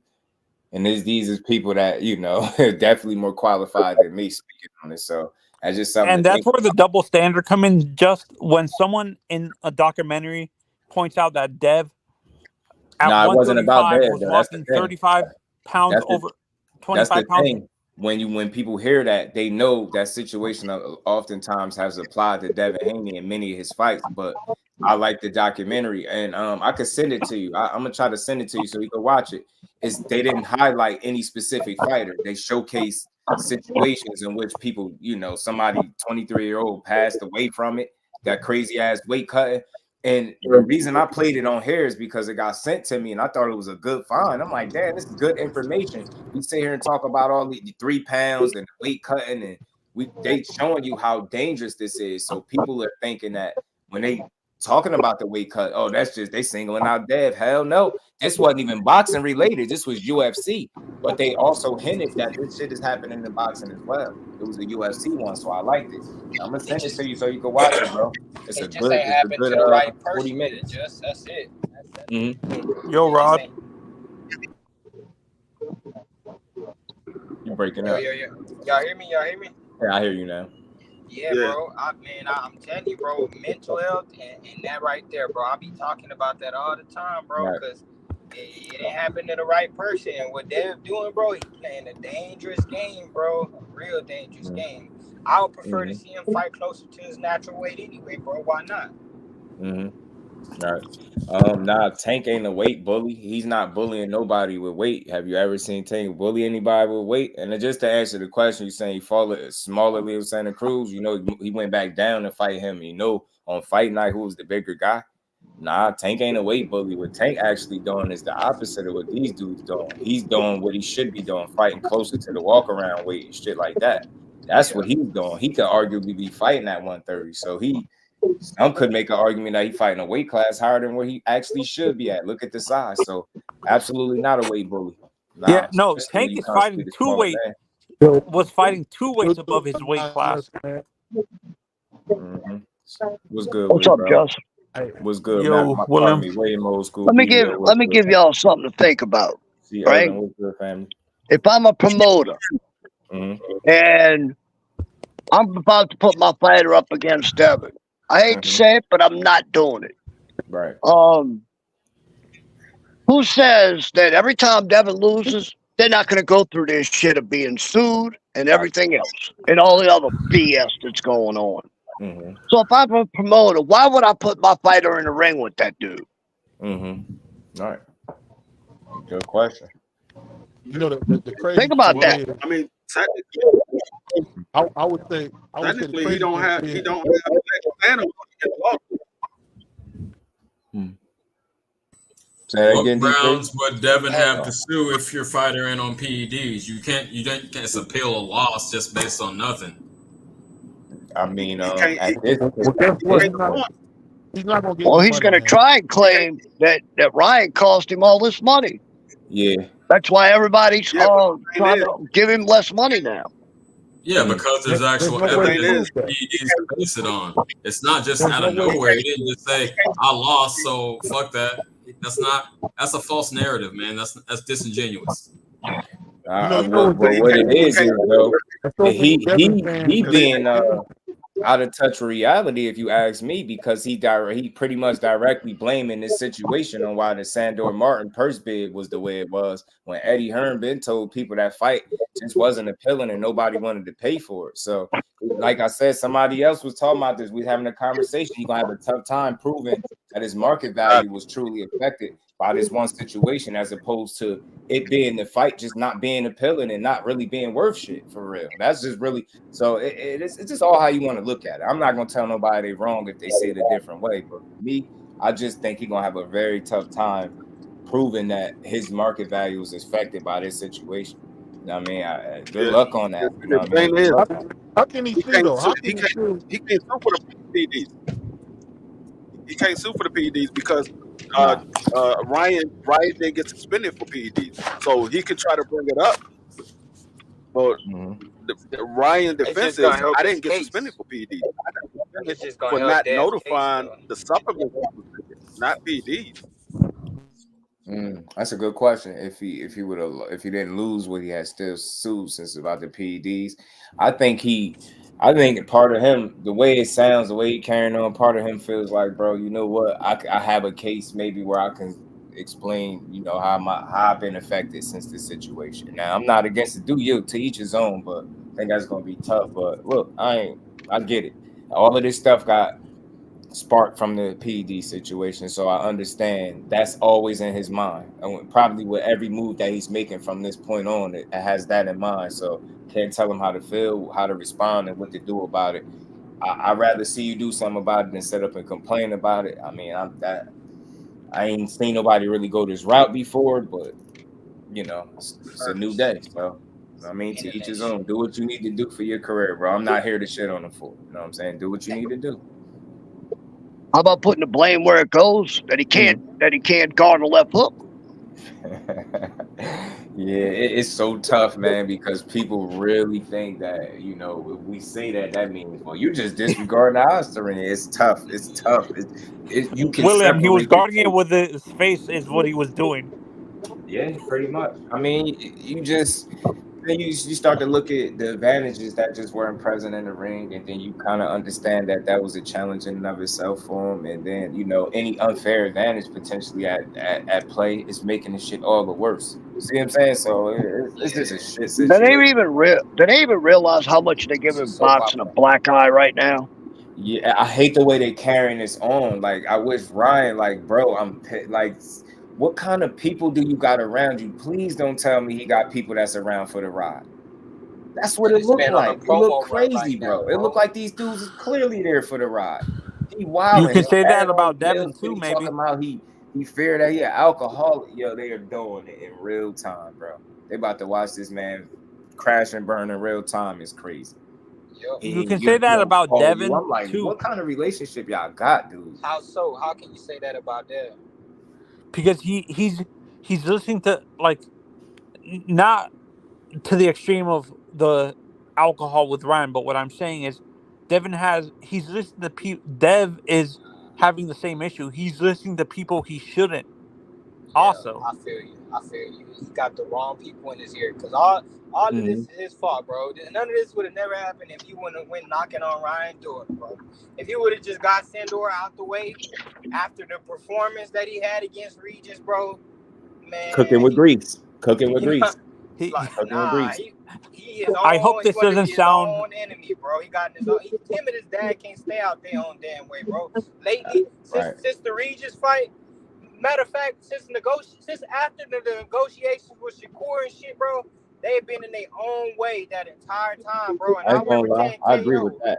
I ain't gonna lie. Like, KO, I hope bro, this doesn't sound racist or nothing. Bro. Like, this shit is not cool right now, because they lying, they jumping around the place, Bill scrambling on panels, trying to save face, contradicting himself. I'm like, oh man, this is shit. I hope this doesn't sound offensive or anything, but I think Devin and Ryan have hood advisors around them. Like, I just think they got yes man. Bro. Me too. I do. I think on both sides too, and I do. But why? It's crazy, right? They got more similarities than they think, and no disrespect to nobody. The reason why I feel like it's yes man on Devin Haney's side, because it's overall everywhere I've been, nobody knows how to separate. Not nobody. A lot of people can't separate the conversation that we have in, like, with game plan and then with PED. They can't do it. It's like, nah, because of that had everything to do with it. And I feel like that way of thinking, you're gonna repeat the same mistakes because you're not being real with yourself. You don't have to say it was a fair fight, but you also don't have to blame everything on that. You got to be able to say, man, Dev, I messed up a little bit. I made some mistakes. This dude cheated. You're cheating ass dude, but I made some mistakes. That's all. That's it. That's all. That's constructive criticism. Make the necessary adjustments. Make the changes. Get better. You know what I mean? Get back at it and bounce back. I can't wait to see it. I've been saying it all along, but I don't want to keep hearing, it was just Oster. And like, bro, that's yes man mentality. Y'all don't want to tell that man he made some mistakes. That's crazy to me. All right, Joe. I'm gonna holler at you, wait. I'm just walking in the door, bro. Got a bunch of money and alcohol in the mix, and that shit is just detrimental. Yes men galore around you. That shit is crazy. Yeah, and this is why big time trainers don't want to go. And just a lot of big time trainers say they don't want to train with Dev because they don't want to deal with Bill's ego. Bill doesn't want to have new voices in Devin's ear teaching him the right techniques and stuff like that. That's why I disagree with that. Not to interrupt, you've been cooking. What's good, dude? I disagree with that. Right now, the same way, and I'm not even a Dev like big fan like that, but I'm also not a hater. I'm more of a realist. When it come to Dev, bro, the words out of his own mouth is Allah is the perfect plan and he makes no mistakes. So I'm thinking he's thinking Allah exposed to him some weak points that he thought he didn't have, or things that he needed this type of thing to happen that could make him a better fighter. And people want to say he shouldn't have fought Ryan, he shouldn't have fought. It doesn't matter. Like, he's trying to fight people that's of a name, that's of a source. Like, that's the direction of his career that he's wanting to take. For me as a boxing fan, bro, I just want to see it. And him saying everything he said and then everything else around it, what other people saying, is not what Dev is saying himself. So when people say that, put context to it. Like, you can say his camp. I don't care. Like, but just make sure that you're being, like, factually correct with what you're saying. You know what I mean? Because he already said what he said and left it at that. You know what I mean? So with him, he's saying he won his get back. Okay, now we got to wait and see when that suspension is up. Is that something he's going to do? I don't care about him ballooning in weight. I don't care about him who his training going to be. That's on him to make the proper adjustments to make sure he come out on top the next go around. For Ryan No, and his pops and the weird thing that they own, I'm like, bro, his dad seems like a stepdad. That don't sound like no real father that's been in your child life the entire life. That's gonna not be able to reach your kid. And that's a man-to-man type of situation. So that tells you a lot about their family dynamic, is that his dad is literally just being a diva right now, being out there front running as far as wanting his face out to the masses and being famous. Like he vicariously living through his own kid. So for me, I look at it and see it. I'm a newfound father. I got a 3-year-old and a 2-year-old and one more on the way. So for me, when I look at it, I'm like, bro, ain't no way in hell I'm gonna be letting my son crash out like this, and I'm gonna be on the internet or on interviews crying for help for somebody to get help to him. That's his responsibility as a father and as a man. So for me, when it comes to Dev, I feel like Bill has done everything he's supposed to do, which is promote his son, be there for his son. He may not be the boxing mind of these other Hall of Fame and great trainers that we know of that's been doing this since day one. But from a promoter standpoint, bro, like everything and all things people are talking about is Dev, whether it be, good or bad or indifferent, is about Dev due to the fact of Bill's mouthpiece. Mm-hmm. However you look at Bill, people are still, he's the conversation across the airwaves when it comes to boxing. Like I said, good, bad, or indifferent, right? Yeah, no, It's just one of them things that gotta and accept. this is where I agree with you. He should choose either be the promoter as a permanent thing or be the trainer, not do both. But that's the thing though, is that's why this happened from a standpoint of we gonna see whether or not if Bill takes a step back and say, okay, we got exposed to some degree on a few things. Maybe I should have another set of eyes in this part, or maybe I should.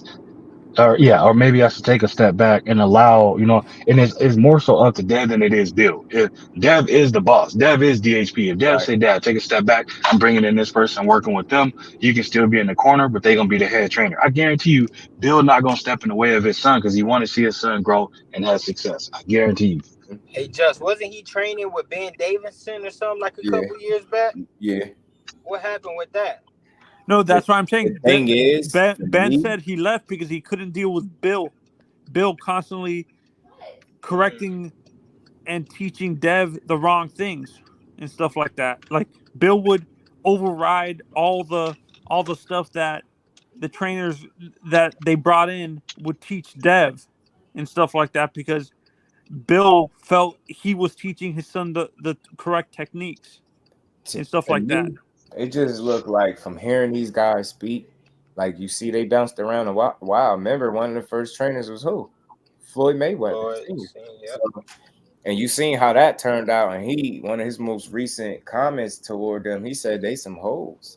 Said they some boxing hoes or something like, not hoes how we be saying hoes, but he was like, they hoes, like basically saying like they can't do people like that. They did me like that. Pretty much they'd do anybody like that. So it must be some type of sour grapes there. And to me, it looked like what they were doing. I think I get it. Like you going to people that can teach and you trying to take bits and pieces from there. So I understand the intent behind it, right? You take something from this guy, he great. You go to another guy, you work with him, he great. And then I think as they're doing these things, I think Bill was trying to learn the game as well. And I think it got to a point where he felt like, you know what, we learned enough of the game and we could go do it.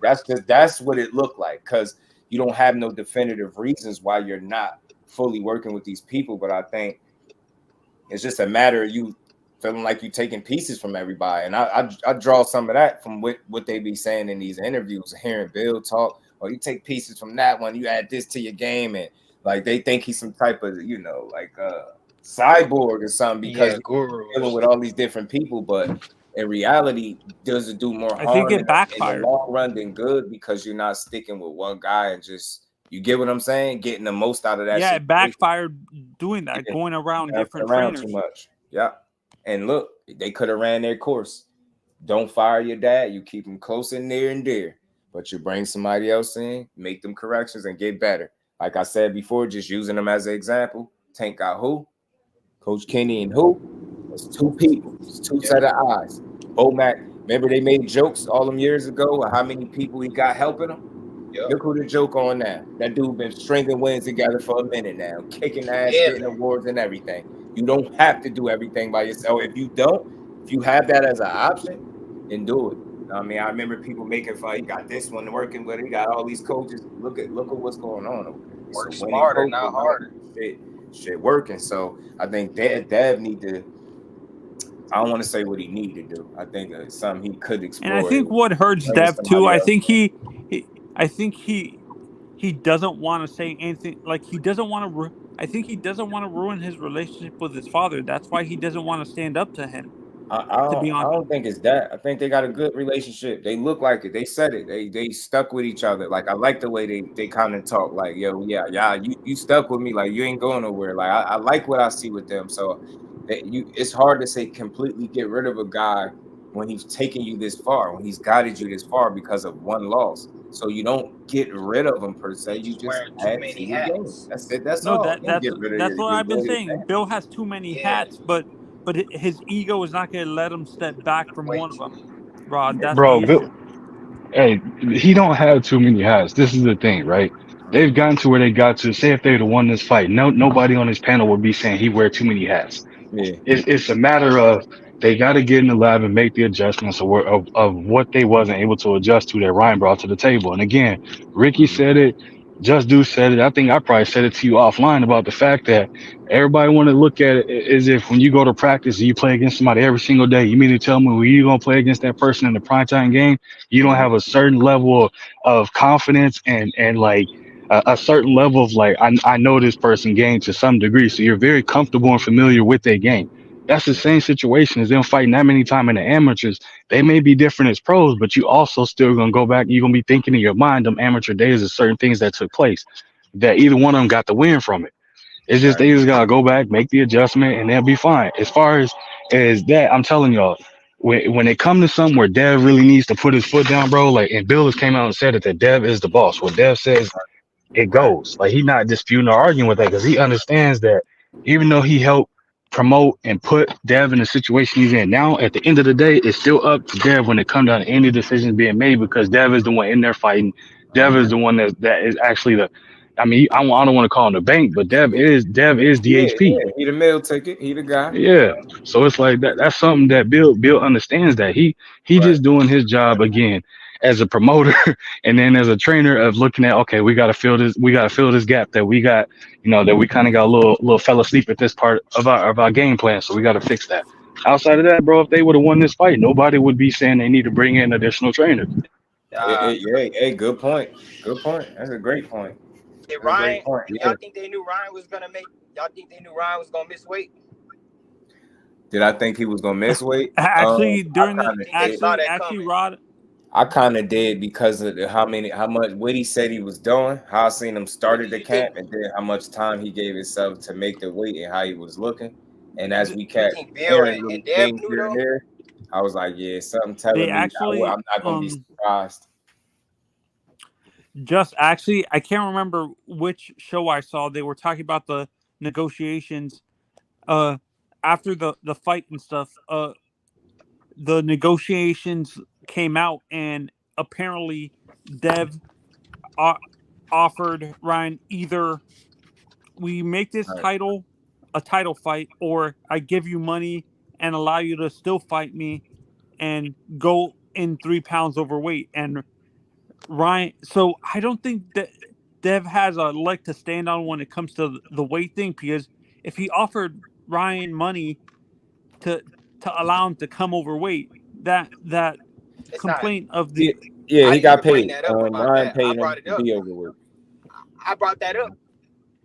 I brought that up because Ryan caught them slipping, bro. He caught them slipping, and that's why I say Bill is wearing too many hats, bro. Who is Tank's promoter? Floyd. Like, who was his mouthpiece, his promoter? Well, right now it's Leonard, right? Yeah, it's LB now. Leonard. It's not Coach Cal. It's not like it's like Cal. All he got to worry about is Coach and Tank. That's all he got to worry about. Giving him a game plan. What's his other coach name, bro? My brain is killing me right now after work, bro. Coach Cal. Yeah, Coach Kenny, bro. Coach Kenny, he literally Coach Kenny, bro, is like an encyclopedia, bro. I'm talking about he peeping interviews. He's seeing how drained they look. He's seeing what they posting. He getting a mental scope on them, bro. Like, Tank got people, bro. who really scoping for him, bro. Who really, they know that he ain't even got to tell them what to do, bro. They just fall in line, bro. They like, all right, they add all this together towards their game plan.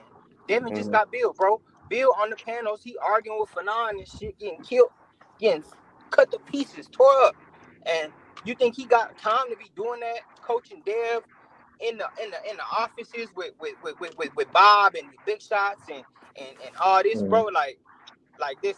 Devin need a team, bro. He can't be saying shit like, damn, I should have just bid on the first bid myself.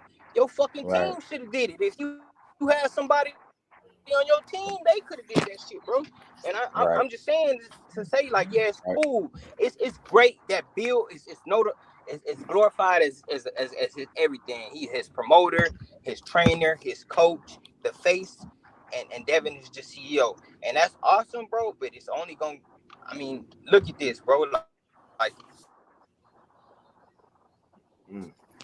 bad right now, bro. You need a team, bro. Look at Bud, bro. Look at everybody on Bud team. He got Bernie. He got, come on, bro. Like got people, bro. You need a team. What they say, as long as your team in boxing, it's mano and mano, but all this shit that gets you up into that point where you could perform mano and mano, that's a team behind you, and you need a good one. Yeah, hey, dude, and just to add on, if Razilla's done cooking, I was gonna ask Razilla, who did Ryan have in his corner that gave him all them tidbits on everything he could do? Ryan had something in his corner. He had a Floyd Mayweather. He had Oscar De La Hoya. For what they can say, their relationship is broken. They still gonna want Ryan to come out on top because they impact their bottom dollar. So if you look at it, bro, Ryan had an extensive team that all of them wanted to see Dev lose. So everybody was kind of stepping in at every opportunity to want to sit there and try to help Ryan in every type of capacity they could. So it's like that's another layer to it too that people kind of missed. And it's like, bro, Ryan had a lot of people that was kind of stepping in and giving him little tidbits of the game on certain parts. If he missed about this much weight, this will happen. If he missed about this, the fight will be all type of stuff, bro, that he was getting filled in on. And like, I forgot which one of the cornermen of Dead Squad said when they came in there and they was just realizing, it's like, bro, he dangled that money bag in front of him and the rest is history. That's the only thing it is. They got played by the money thinking it was going to be sweet. Great point. A hell of a point. Salute to my brother Hello in the Cash App. Much love, much appreciation. And we ain't never got a box again. Well. I already been getting these bet, but now it's time for you to get your just do. Strong little dude. Okay. That's not me up there. That ain't me. That's not me. Hey, but I just made it to the crib. Just salute to y'all, bro. Salute A1, man. I'll holler at y'all, boys. You already know, man. Anytime, Rob. You already know. Appreciate you. Ricky Williams saying not an issue, but I know what y'all mean for sure. Ryan team helped him. Devin team failed him. Oh yeah, for sure. And he had a little bit of the honest cheat code in Derrick James that, despite what people say, still to this day, after this aftermath, I know the eye strain overtook everything, but Derrick James was the X factor. The X factor. He was able to slow Ryan down enough and make him be intentional with what he was doing in there, even though he looked like shit from a condition standpoint. You see where he went to celebrate, and Derrick James got on his ass, got him back in line, focused, kept him disciplined and locked in. Yeah, baby do about to get punched in the eye. Look, who's that? Who's that guy right there? Who's that guy? You better be careful, dude. They say them baby hands when they grabbing food is the quickest hands on the planet. He gonna give you a nasty one too. You ain't gonna see it. Yeah, he mad because he can't grab my stuff on the table, my bench. You ain't getting my stuff. Get out of here, dude. He in his hitting stage now, man. He be hitting people, biting and stuff. He bad. He bad. Hey, get out of here. You get out. You get out. I'm making all that noise. Crazy. He crazy, yo. These kids is shout out. Salute to everybody in the building. Y'all make sure y'all smash that like button for you, bro. Shoot to my guy A1 coming up the bill. Yeah, baby do. Yeah, he be hitting and stuff. Little bad self biting people at school. Yeah, and I'm bad because I'll be laughing. The teacher was like, no, don't laugh. I said, look, I can't help it. It's funny. It is. I ain't gonna lie. Because he the worst one. He got the other ones beat, yo. They ain't do all of that. This little dude, he about to be walking too. He taking his steps and stuff now. He shot out. Mastermind, no smoke for him, straight buys. Nah, man, Big Soldier, I think you've been trying to have your own conversation since you came here. I try to entertain a couple of them, but y'all be wanting people to attack fighters at y'all convenience. It'll be your first time on the channel. We're not really even talking about Mayweather, but you want somebody to go in on them so you can feel better. Let me just enlighten you and fill you in on what kind of channel you over here at.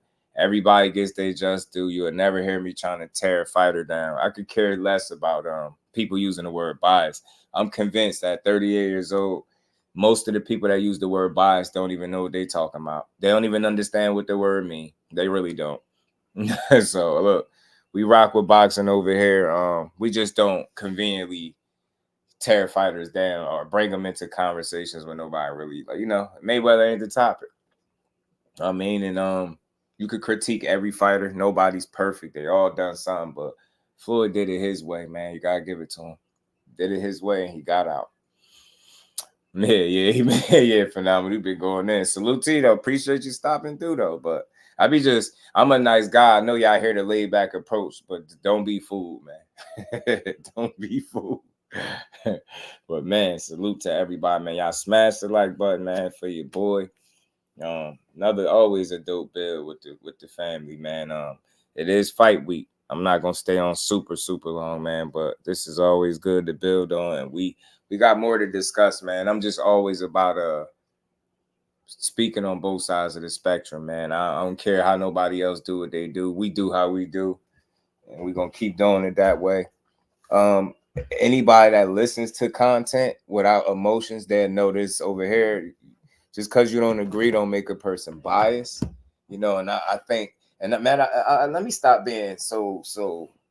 I don't think nothing. I know. I be a lot of places. Don't nobody do what I do. Don't nobody engage how I do. Don't nobody talk about both sides like I do, and don't nobody give a straight down the middle approach like I do. So I heard somebody running their damn mouth because he goofy anyway. But talking about you can't be straight down the middle, you a damn lie. I exist and I do this shit every day, straight down the middle, no narratives, and just straight good boxing talk, opinions where they need to be, and facts where they need to be. A better corner, Tank or Devin? That's not even close. Tank got a better corner than a lot of people. Appreciate you, Jonathan 97. Much love, bro. I appreciate that. Yeah, Devin. Tank got a very strong corner, and I said that because he got two dudes that get it. They all on the same page. It's a well-oiled machine where one don't see, the other one sees, and then they got the perfect vehicle that is Tank Davis to operate and get it done. It's fun to watch. It's enjoyable to watch. Yeah, anybody calling me bias at this point is just don't listen. You know what I'm saying? But you got to know what bias is when you hear it. So Dave gone, the money man. To be out all the way 100 with you, I don't think there's no real money, man. I think Pitbull Cruz, after knocking out Rolly since surviving Tank, I think has been a beneficiary of some new fame, some new popularity, right? But I can't say definitively that any of these guys are the money man. Devin is not a money man, no slight with or without a win, undefeated or not. That's just not who he is. Teofimo is the same thing. Matias, no money man. Pitbull Cruz, you get my drift, like. The fact of the matter is, a lot of times we be talking about money and big stars, pay-per-view star this. Count the pay-per-view stars. You can count them dudes on one hand for the most part. And then there's everybody else, right? So, I don't know, man. I don't know. It's just no money, man. You could count the money guys on one hand, like I said, in boxing. Ryan crazy or not, he won the mental warfare with Devin. Ramon. That he did. He got in his head. Definitely got in his head because he got him to fight in a way that was advantageous to Ryan, not Devin. So, but again, I just always want to nail this point home. We don't condone nobody cheating, but we just understand that we had to watched the fight for 12 rounds, and I would be a fool to say that every bit of success Ryan had was solely because of Osterine. So that's just me. It's gonna be my take.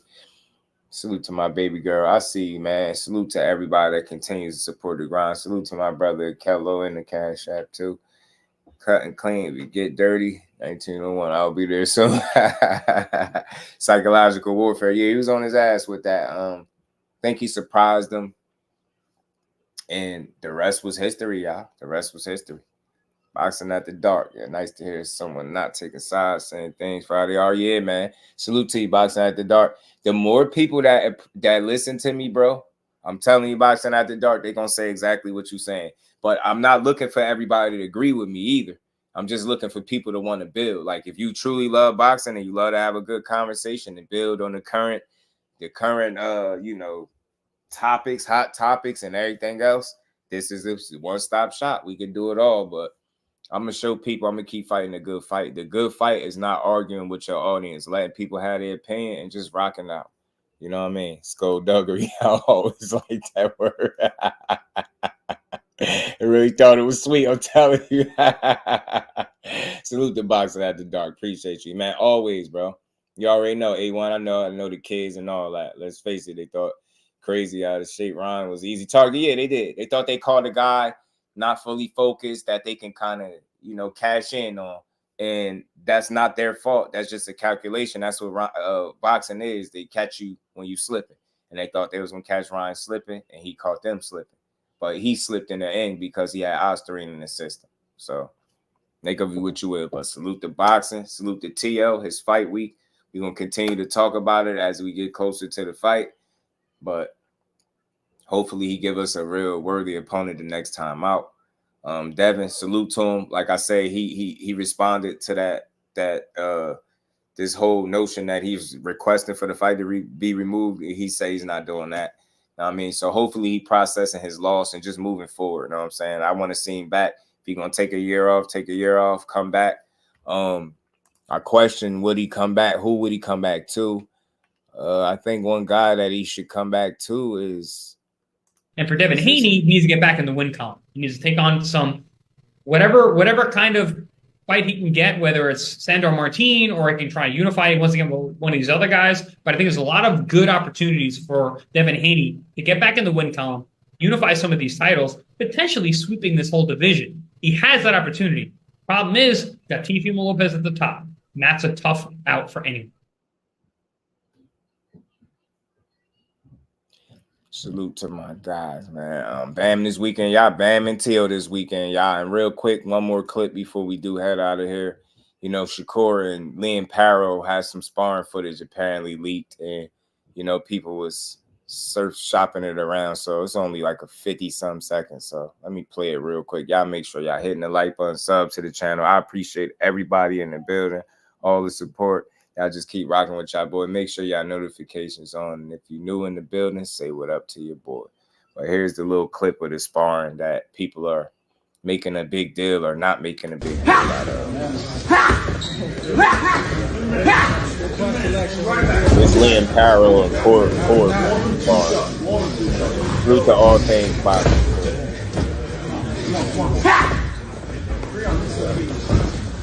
With them hands, keep pushing yourself. Man, look at that runner. He ain't just flip a punch right there. Not that runner. He's doing all that running.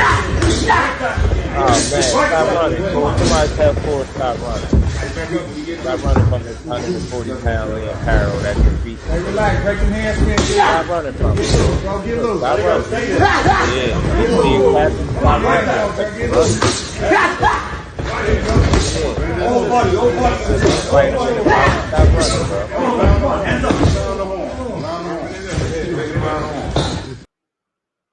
And stop running, KUR. Big homie KUR running from Paro like that.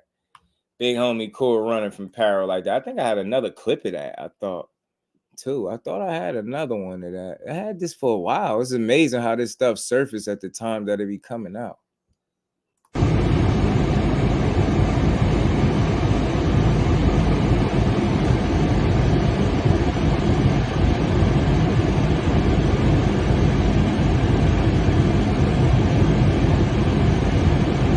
I really did. Somebody recorded his sparring off his phone. They recorded his sparring off a phone. Said, hey man, I'm gonna get this work, man. KUR's it's sparring, man. It's practice, it's work. That's what I like to see. Yeah, they gonna always talk about it. You ain't see the new one, A1. Shakur got clipped. He got not even clipped. He got hit with a shot in sparring that turned his headgear, and he said, "Hold on, bro." And they was trying to make it seem like he got hurt. Like people be reaching. When you that good, man, they gonna reach. They gonna reach, man. They gonna reach you. You gotta teach. Proud to the same thing. Matias fight, clinch and pushed off. Right. Just winding down my day, man. Salute to my guy Terrell Cameron. But much love to everybody, man. Appreciate all y'all. You already know A1. Salute to my guy. Headgear and 6-hand gloves make it easy to be brave. Yeah, but shit, I say 20 other fights where he did the same other thing. You know what I'm saying? 20 other fights. That's where I go off it. 20 other fights, he did the same thing. I do math for Kello. I tell you all the time. I don't ignore one fight, but I don't over magnify one fight. You get what I'm saying? It's just like when the first time a guy that got knockouts, knockout artists don't get a knockout, do people be like, he's not a knockout artist because I seen the one time he ain't knocked that guy out. So you see what I'm saying? That's how I look at it, you know what I'm saying? But studies that show you, and not even to get all, technical, but studies show that headgear causes more damage than people think with headgear on. So it's really don't protect as much as people think. And you seen guys get hurt with it. You know what I mean? Matter of fact, I would play another clip, but I ain't trying to get copyright. KUR just basically stopped somebody standing up and sparring. It's another sparring clip. If I find a clip without that watermark, I'll play it. But the person who posted the clip, he's not gonna copyright me. These dudes be taking clips and putting their watermarks on it and then acting like as if it's their work. But he just was somebody in sparring. He was beating some guy up in sparring and hurt him and let him off the hook. You know what I'm saying? So I like what I'm saying from him, that the work that the little clips that I've been catching, the little work he's been putting in, as long as it translate over into the ring, I'm cool, man. We just July 6th, we get some more questions answered. We'll see, just how much he ready to prove exactly who he is, bro. And that's all I want to see. That's all I want to see. GPZ, my guy. What's good with it, GP? How you feeling? And man, I want to salute to everybody staying to the end of the show. Much love to everybody, the kings, the queens, all y'all, man. Yeah, for sure. No. I ain't say much. I ain't even say much. I just made fun out of it. I just said, look at KUR running. I ain't even notice. I ain't even give an opinion on it, bro. That's a lot of times people that it'll kind of go over your head. I played it, but I ain't even say like, yeah, you seen KUR whooping his ass. I was just joking about it. I ain't even have an opinion. So sparring is practice. That's why I'm with you. I don't put too much into it. You know what I mean? It's practice.